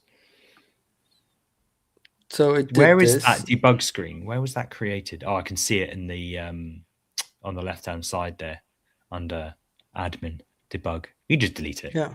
Just delete it. I'll let it stay for now. I like it. I want to add to it. Okay, fine. It irritates me. To well, you can create another one if it's if you need. Okay, I'll delete it. We create another one. Well, I never thought about it this way, to create a debug specific page. Like, it totally makes sense. Yeah. Yeah, we want to close off phase 2, don't we? Do we feel comfortable we've closed off phase 2? Was there anything else in that? So we have phase 2 set up and phase 2 complete. So we can't also edit, by the way. We have issues with the edit. Do you want to do that in cursor? Do we have any errors when we visit that page? It might be fine now because it's now reading that we're actually in admin, but no, it still has an issue. I checked it. So if I go to edit, by the way, for many things I have to click twice. I don't know why, but I have to click twice. So now I click. Now we are here. Actually, let's change that to change the name and save changes. Updated successfully. So we don't have an issue with the edit in itself. It seems like we have an issue with the logic behind these. So if I say wait, just for a second, how does this doesn't make much sense the way it's done. When we create a drink, we say this drink is non-alcohol, or like, which one is by default? It's either alcoholic or non-alcoholic by default. It doesn't make sense to have 2 toggles. Yeah, you either say, well, is it that? Because it might be what's a famous non-alcoholic cocktail?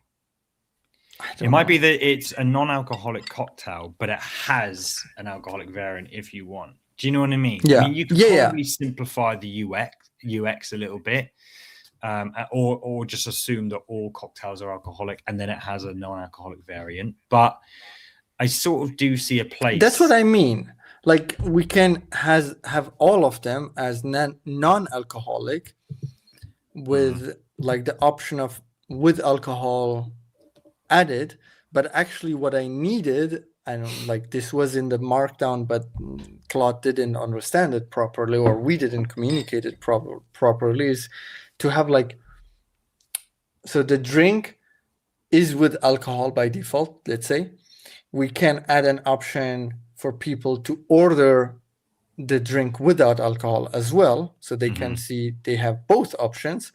But we also want to allow them to say like with extra alcohol. So I guess that one is in the comment or like whatever in the note, in the order note, which we don't have yet. But yeah, anyway, if I change this, it fails. Only what, any errors anywhere? Yes, I will check. At least one variant must be selected. So that's a user error though, isn't it? That's not like yeah, no, I know what you mean. So no, it didn't work. Okay, let's do this. Okay, patch. It's that patch error. So do you want to copy that? Wow, that's it. It's the update function isn't working. Patches update. But yeah. I just wanted to just say to the audience as well, like going back to this is one of the reasons why I love AI coding, is because you get to have these conversations about the UX and the user experience more and not be put off by the effort involved in actually creating a feature or changing something, because it's literally just you just ask it to change it. So you can really, I find I can really sit back and just use the app and really think about, does this make sense from a user perspective?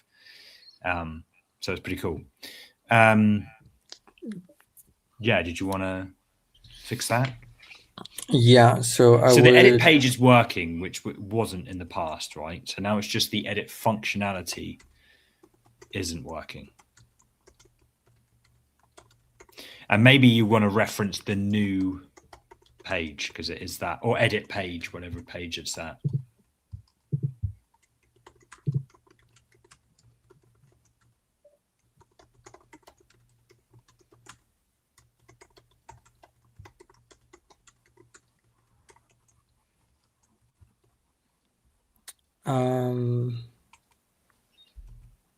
Edit.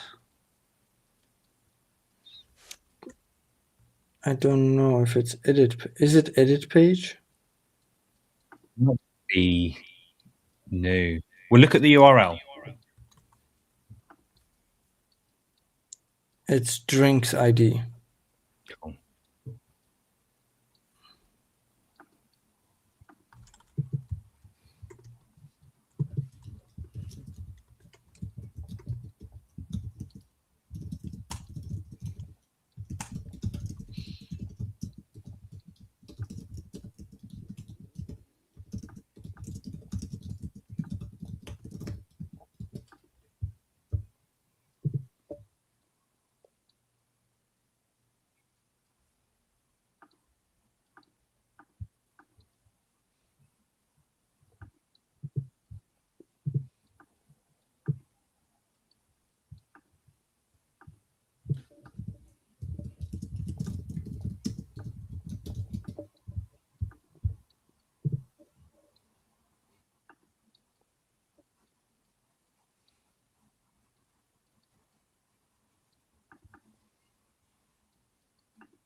The issue was a naming mismatch. Oh, nice. It says so. So let's see if it actually does work. So edit. We change this. Save changes. Drink. Yeah. Nice. Worked. Nice. So what happens? Just one last change. If I change the availability, it still should show up. Okay. It's just unavailable. Nice. I like this. I like this. The UI Getting still needs a somewhere. lot of work, but that's the easy part, I Yeah. assume. Yeah. So just like, yeah, on reflection, I think that we need to get, I say we, I mean you, need to get into the habit of like reading what's going on, or just keeping an eye on. I know that's totally hard to do on stream while you're talking, whilst you've got an idiot like me breathing down your neck. Like, I totally respect that those are factors that make you second guess a lot of things and not whatever. But if that doesn't happen on your own, then you don't need to take this advice. But yeah, definitely like reading and understand what's going on. And the fact that we could remove and delete a bunch of stuff, files, notice that it's putting it in weird folders and things like that. Just being mindful of all that stuff isn't something that's going to come naturally, but it raises alarms for me, just because I've seen so many projects set up in a clean and organized way. Like, didn't make sense why there were SQL files going off in PRD folders and whatever. Yeah. So yeah, that's cool. I don't know if you want to again clean up the phase 2 complete files and whatever, and so we can tie a neat bow over it in the implementation plan, so that next week we can go on to phase 3. Yeah. But the options there for you. So the only thing remaining is this customization, which I have no idea what they are. Okay. So, I mean, it might be something, again, you ask Claude and say, look, we've got these customizations. This is cool. Oh, I see. So you can, that is cool. So I can say, alcohol content or something like that. Or I can say fruit. Yeah. On, off.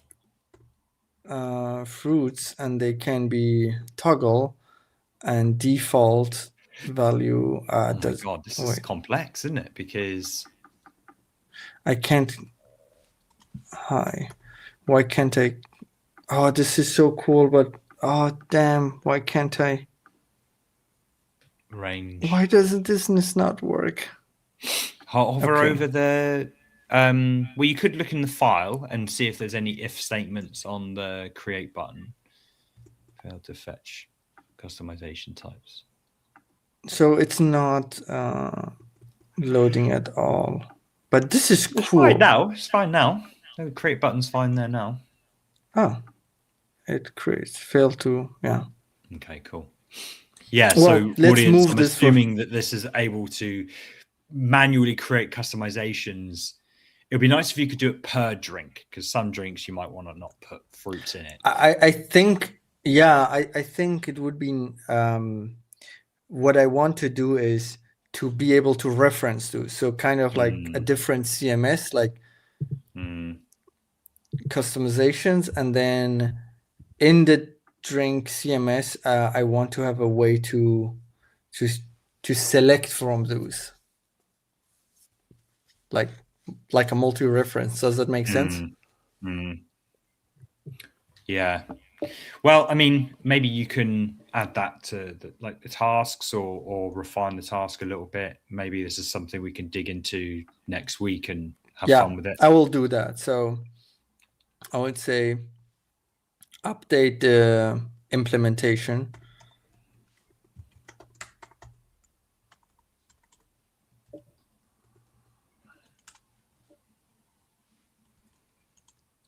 Phase 2 is almost done, except for the move these to phase 3. Also add the option to reference these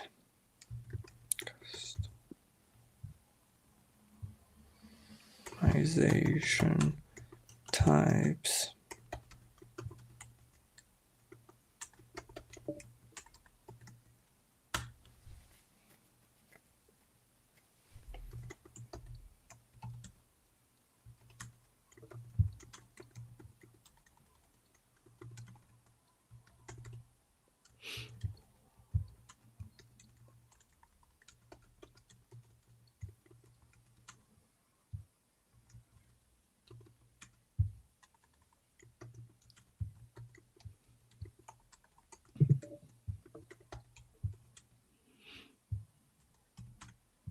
Okay.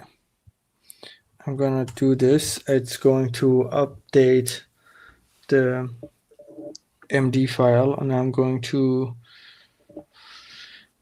have a look at this.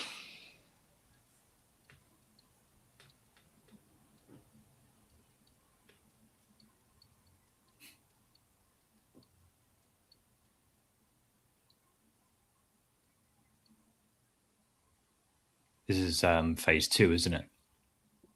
Yeah. So phase 2 had two MD files. One is set up and one is complete, which I'm not sure. It's just like this is like to do, and this is like report. Sounds like it. Yeah, the guys were. Yeah, we're getting close to the end. If you have questions, if you have suggestions for next week, let us know, because I'm basically cleaning up here. It'd be cool if we can set up some sub agents for you. Yeah, that's what I want to get into. Yeah. I mean, technically, like, we could do it. Work trees and things like this as well. Well, work trees are slightly different. I don't think we need work trees necessarily just yet, but it'll be something we could look into, like, maybe you're working on 2 separate features, but I think it works better that we're working linearly for now. So my issue is my human context is full.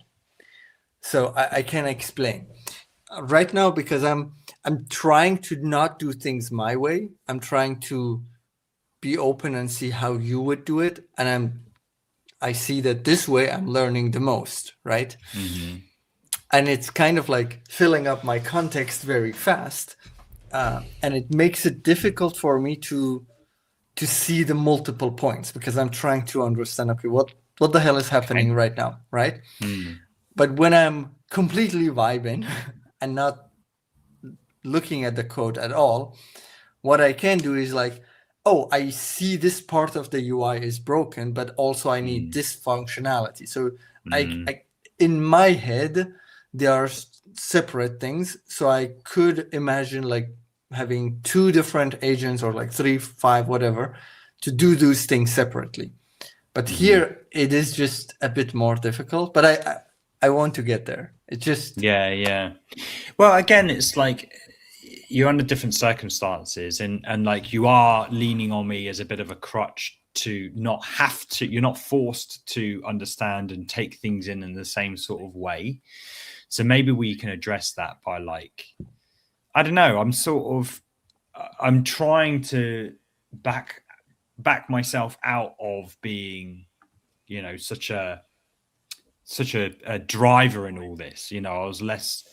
I feel like I was much less kind of like driving the thing this week. And maybe next week we just take an even further step back, and I just don't say anything, and I let you well, you phase 3 on your own. Yeah. How to make PRD for software. Just ask AI. Just tell AI. You watch the first episode right at the beginning.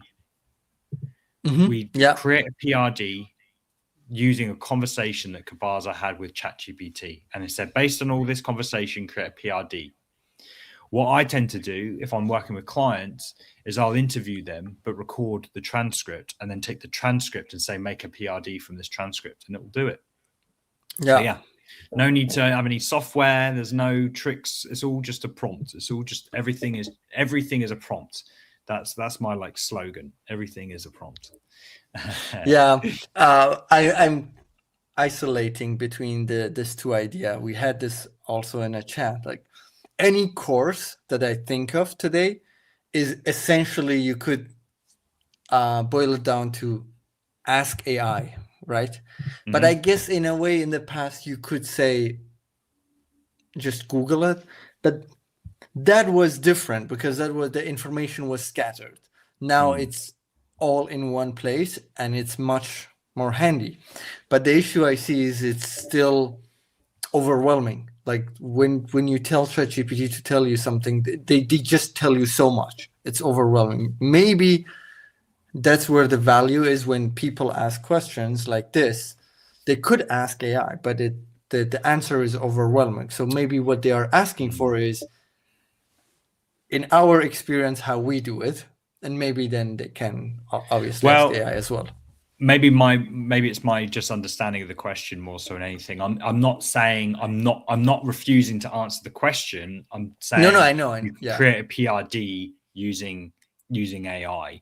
I mean, if you want the human answer, you need to write down the features and functionality that your app needs to do in plain English, and what it's in the name, like product requirements document. What requirements does this need to suffice as a product, a minimum viable product, something like that? Well, it needs to do this. It needs to be able to allow you to upload images. It needs to be able to create drinks. You need to be able to add customization to those drinks.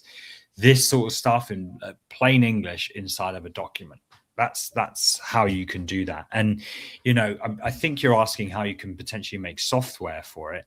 On the one hand, I'm like, well, surely people can just go to AI and just create a PRD. But if there's absolutely reasons why you I can show this. Actually, I can kind of show this in an example. It does make sense. You want to have some sort of UI anyway. At least I want that removes the fluff. That just you got two buttons and one of them's create PRD. Do you know what I mean? Like just I can show an example. Go for it. Yeah. But before that, just this is done. I would see it as done. So we see phase 2 is done. Phase 3 starts with the types, the displays, the customizations. That is now moved to phase 3. Make sense? And the rest, I assume, is nice as before. Yeah. So I would delete these, right? Cool. Yeah. So I would delete these. Do you think this is an effective way to work with these kind of PRDs that we're keeping track of things? These? Absolutely. I think this is like, you asked me what was the main big thing or like takeaway for me from doing this with you. I would say this. I don't know, somehow I forgot it because it became this just makes so much sense. And I said it like last time, I was sort of doing this, but I wasn't aware of what I'm doing. Not really. How it all fits in. I was just making notes in a way.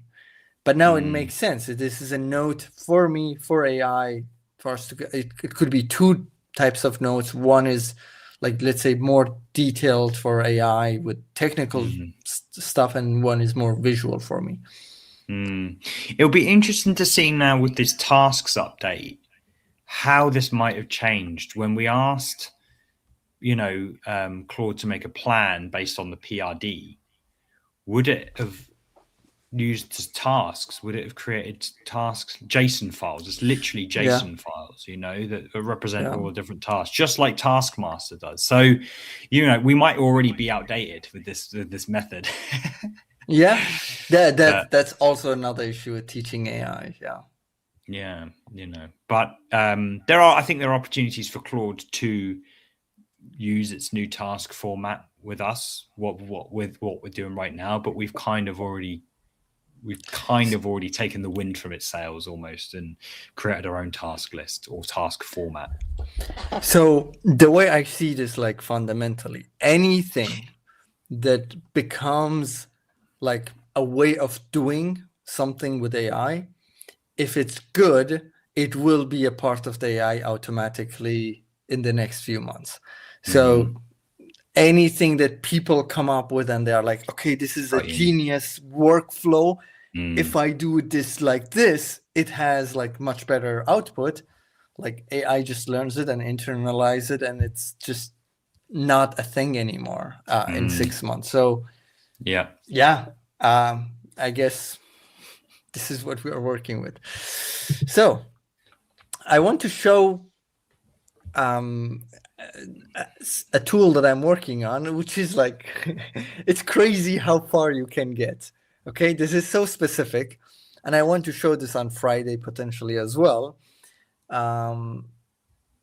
But yeah, so you know that. By the way, if you don't know, Command AI, which you see top left, this is the podcast. We do live stream every Friday where we go through the week's news, and then it gets cut down to clips, which you can watch during the week. Say subscribe if you're not a Command AI channel, but that's what we mean by Friday.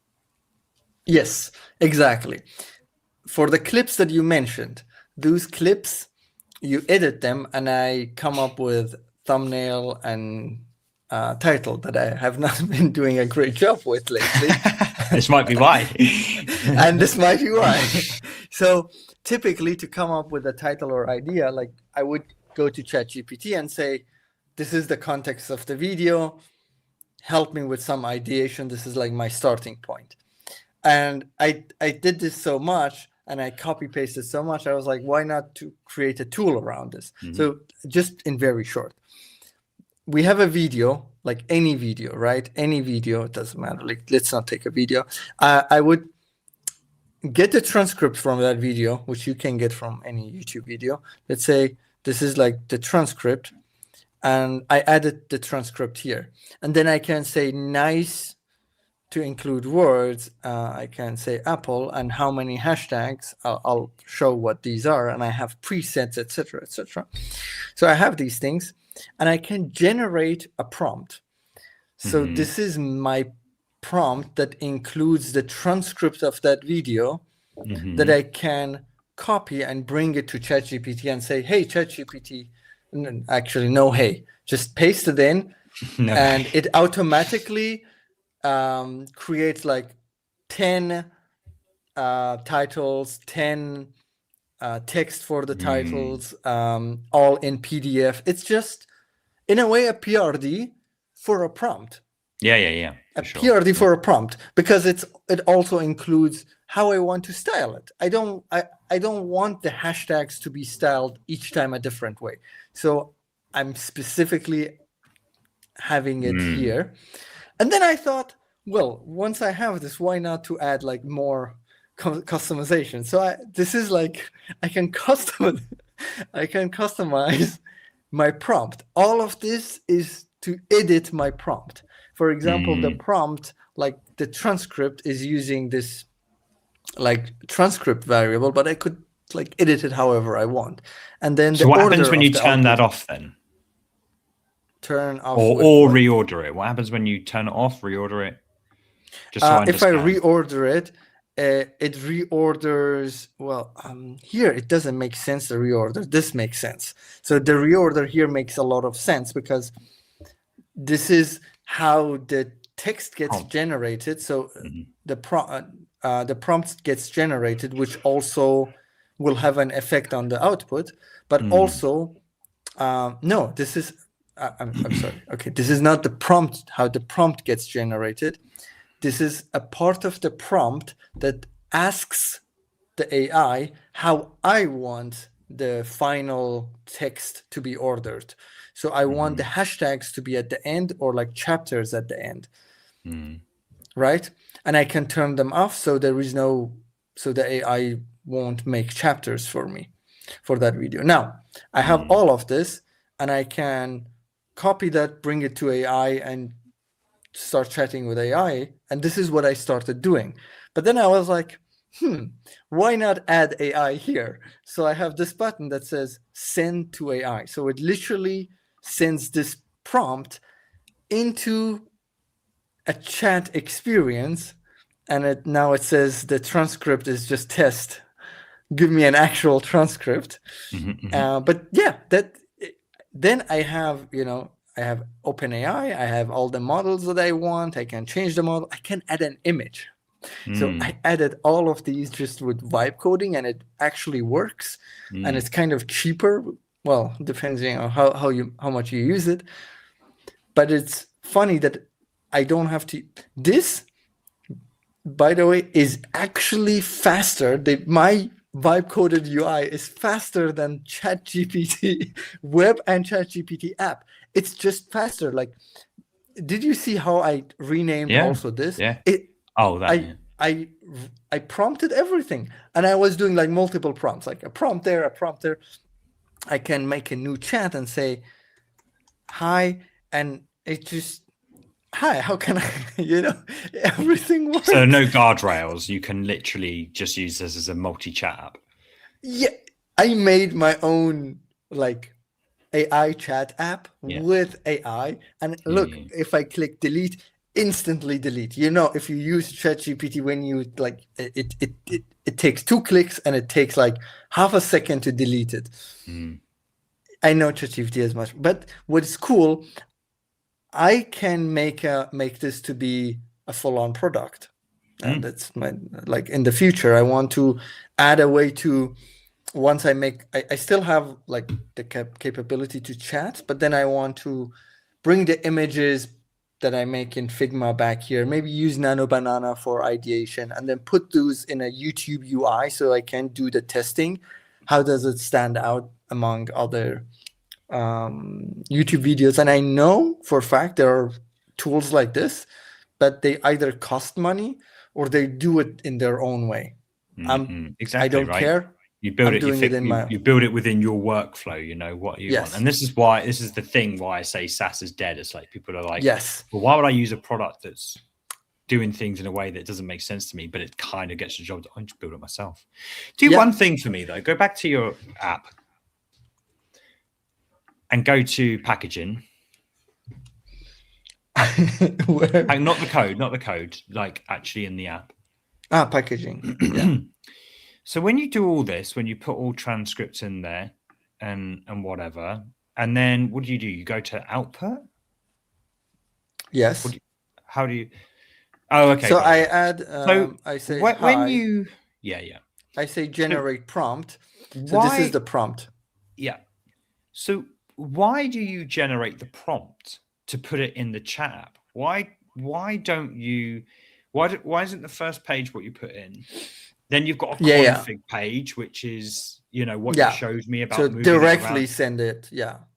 Not directly send it. You literally, instead of like, it goes through to the output page, right? If you go to the output page right now, like this is the thing here that you copy and paste. Everything is already here. Everything is already done. Yes. Like, why aren't you sending this off to the AI to then give you the information? Why do you need the prompt? Why do you need AI to generate the prompt to give another agent to get it? By the way, AI is not generating the prompt. The prompt is static. So why are you? The blue is AI. The green. Why aren't you sending this to AI and then outputting the output already having gone through AI? I don't understand. We don't need that at all. I don't get it. Yeah, I think you don't get it. That's the thing. So you've got a feature here that generates a prompt for you to give that you have to manually copy, whether it's copy paste or whether you send to AI button. Why even do any of that? Why not just send that prompt automatically to AI, get the response, and put it in that output window? I can. So I have the transcript for a video. Yeah. So here's how I do it. The video is the skills being important. So I add the transcript, and here in must include words I say skills, and nice I would say Sam. Okay. And the hashtag I do 10.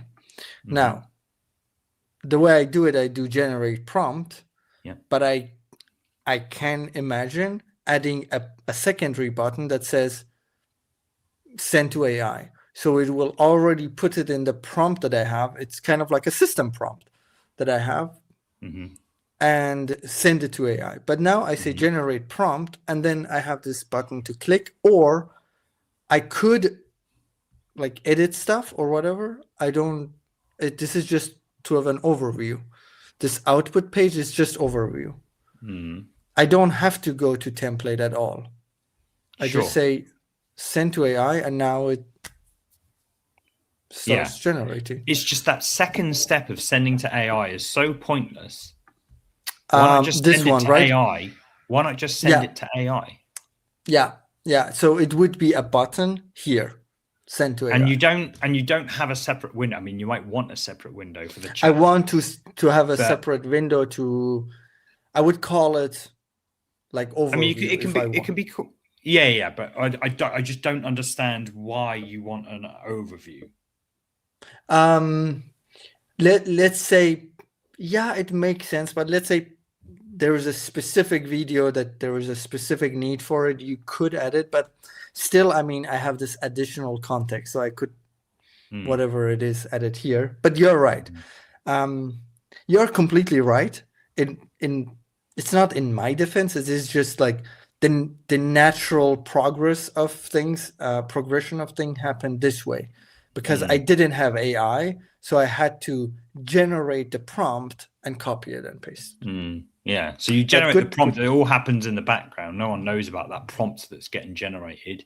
You just automatically send that to AI, get the response, and then put it in this output, put on the output page. Because you could have inputs, then you could have template or config, which you can totally ignore. So when you scroll down, if you scroll down now, instead of generate prompts, it's like next.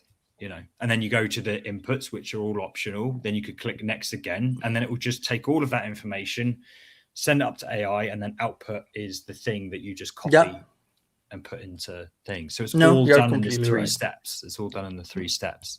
Yeah. But yeah, it's cool. I could completely package this as a tool, right? I feel like I could package this as a tool. I mean, I did. That's my Tube Squid app was this tool. Do you remember Tube Squid? Were we chatting when I released Tube Squid? I'm not sure. You made it? All you do is put in a YouTube URL, because I transcribe the content of the video, and I just write the description based on the I don't have all these parameters for customization. I just automatically do it just because I'm like Apple, right? I just want to sort everything out for you. I'm a what do they call it? Dictator.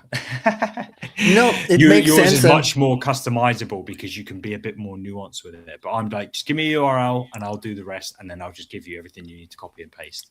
I think the way I would do it if I continue, I would say I'd probably have one input and then hide the rest under a dropdown, and just have it as a preset. But I guess like I'm still using this and trying to see where I need to change whatever. The only 2 fields that I'm using are this and this. So I paste the transcript, and then nice to include words. I never say like must, because must would put it in every title. I don't want that. Just nice to include, and that's it. And the hashtags 5 is fine because the rest we have them in the template.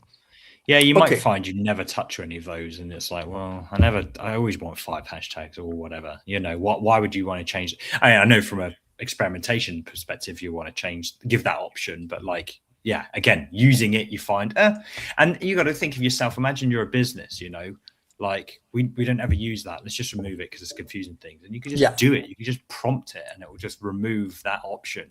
And you haven't had to pay a developer. Well, you might have had to pay a developer, but you haven't had to pay you know what I mean? Well, yes, I understand. So the next app, this one took longer than I thought. The next app, I'll make it quick. What if you have to edit multiple images on a CMS with Webflow? You would use the MCP, right? So the MCP is essentially just chatting with the AI. And I tried this and I failed miserably in a way, because I couldn't see, and like editing images was kind of like difficult for me I had to come to Webflow and make sure I'm talking about the right image and whatever. So I thought, what do you do when you have multiple images you want to edit at the same time? You want to batch edit them. Well, you put them in a CSV. Here's how I did it. I didn't know that in like code editors, like CSV shows up like as raw data, and like it's not formatted like this nicely. Yeah. So I had to install, I don't know, like this extension for cursor to show it nicely. But even this was not nice, because where's the edit button? I mean, this is a CSV. There is no UI. So I was like, fuck it, I'll just build a UI. So look what I have a few hours later. Oh, nice. So actually, okay, so let me reload. When I reload for a moment, you see my API. Not my API key, but you see there's an API window that takes your Webflow API, and then you see here I can select my project, and then I can select the CMS collection that I want. Nice. And it's all reading from the Webflow API or the MCP? Both. I'm not sure. Oh, okay. I'm not sure. You can use the MCP, but like you could build the API, and I think it would be a lot. I mean, it'd be cheaper because you're not using AI. It would be cheaper, yeah. But no, I think this is with the API. Yeah, this should be cool. The API. So, nice. I didn't want to click this. So technically, right, just to cut in here, right, you could have a website completely running on Webflow, but build them their own CMS, and it's like, again, a headless CMS sort of thing. It's like their website, they don't even know their website is on they don't know their website is on Webflow, but they've got a CMS that works more for them. So this is an interesting business proposition, isn't it? Really, that we build, it is like we build bespoke CMSs for your Webflow website just to make it more intuitive for your needs. Yes, I mean, with iCode we did use what was the name of that CMS? That Figma bot? Payload. Oh, it's so like amazing. But you'd still use this Webflow CMS. You'd still interact with CMS, I know. You would develop something that just looks, and like maybe people just, and it is quite technical. The Webflow CMS is quite technical, but maybe you say, look, we'll build you a custom CMS. Don't worry about the Webflow CMS. We'll build you a custom one. They might be, let's do that. Have the website running on Webflow, but all they want to see is images, and all they want to do is upload images, and it's like, cool, we'll sort out the rest. So or you could like add functionality to it, right? So here exactly. In this case, these images, you see some of them are large. I can sort them, and I can select multiple images, and I can batch edit them. And I don't know how I'm doing. It's just like fully vibe coded. I don't know what is like running behind the scenes. I can even change the format, and then I can process them, and then I can download them or upload them all to Webflow. Wow. I can just like that. Yeah. You could have an image editor. You could potentially have an image editor to say, like, again, brightness, crop, all that sort of stuff. I can completely. This was in my PRD, and I didn't choose. I initially, but then I was like, no, let's go with just basic. When did you build this? This morning. And what method did you use the method we're using for this other app, or how did you? No, I did it in Cursor because I didn't want to eat up my credits. Yeah, but like you can still use our method inside a Cursor. Like Cursor's just another agent. Kind of. I started, but again, this one. So the thing is, with our app, with the drinks app, I had a vision in mind, a complete vision. Here, there was no vision. There was no app. This morning when I woke up, I had to edit these images in bulk. And I tried to do it in CSV, and I was like, no, let's make UI for it. That's it. So yeah. Fair enough. Yeah, sort of much simpler, but yeah, it's cool, man. It's amazing. SAS is fucking dead. Well, I don't know. It says that, or like people like me can do this in a day. Yeah, exactly. I can put it out there for like very cheap or free. micro apps. I Yeah. think SaaS will be redefined on very complex system software and stuff like that. Like SaaS, it's a bombastic headline, but like that, no one's going to replace Cloudflare. Do you know what I mean? No one's going to replace Redis and Exactly. massive, but it's like the shitty little things that you're paying. Marketing software, I think, is dead. HubSpot and all that shit. That's just so easy. Yeah, like I want HubSpot dead. Yeah. So this one is cool. taking time because these images are absolutely huge, but it's really cool that something like this is possible. You thought of something, you're like, I'm going to create it. Yeah. Let's do it. And Cool. a few hours later, you got it. Yeah. I want to show this on Friday as well. So we can clip. I don't know. We have to come up with a good packaging for it. Yeah. Cool. Right.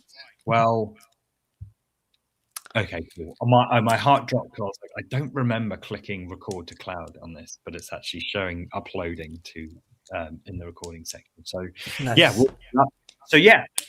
Friday we're going to go live. We're going to talk about the AI news and stuff like that. It's like different formats to all this, although conversational and casual. And next week we'll start with phase 3. Hopefully, pace a little bit and see if we can get this app built. Yeah. Well, Dane? Yeah, it was cool. Thanks everyone for showing up and all the like the video comments. Wherever it is you're watching. Give us a like on the video just for a bit of exposure. We're trying to grow, and I guess we'll see you either Friday or next week. Yeah. Peace out. Cheers.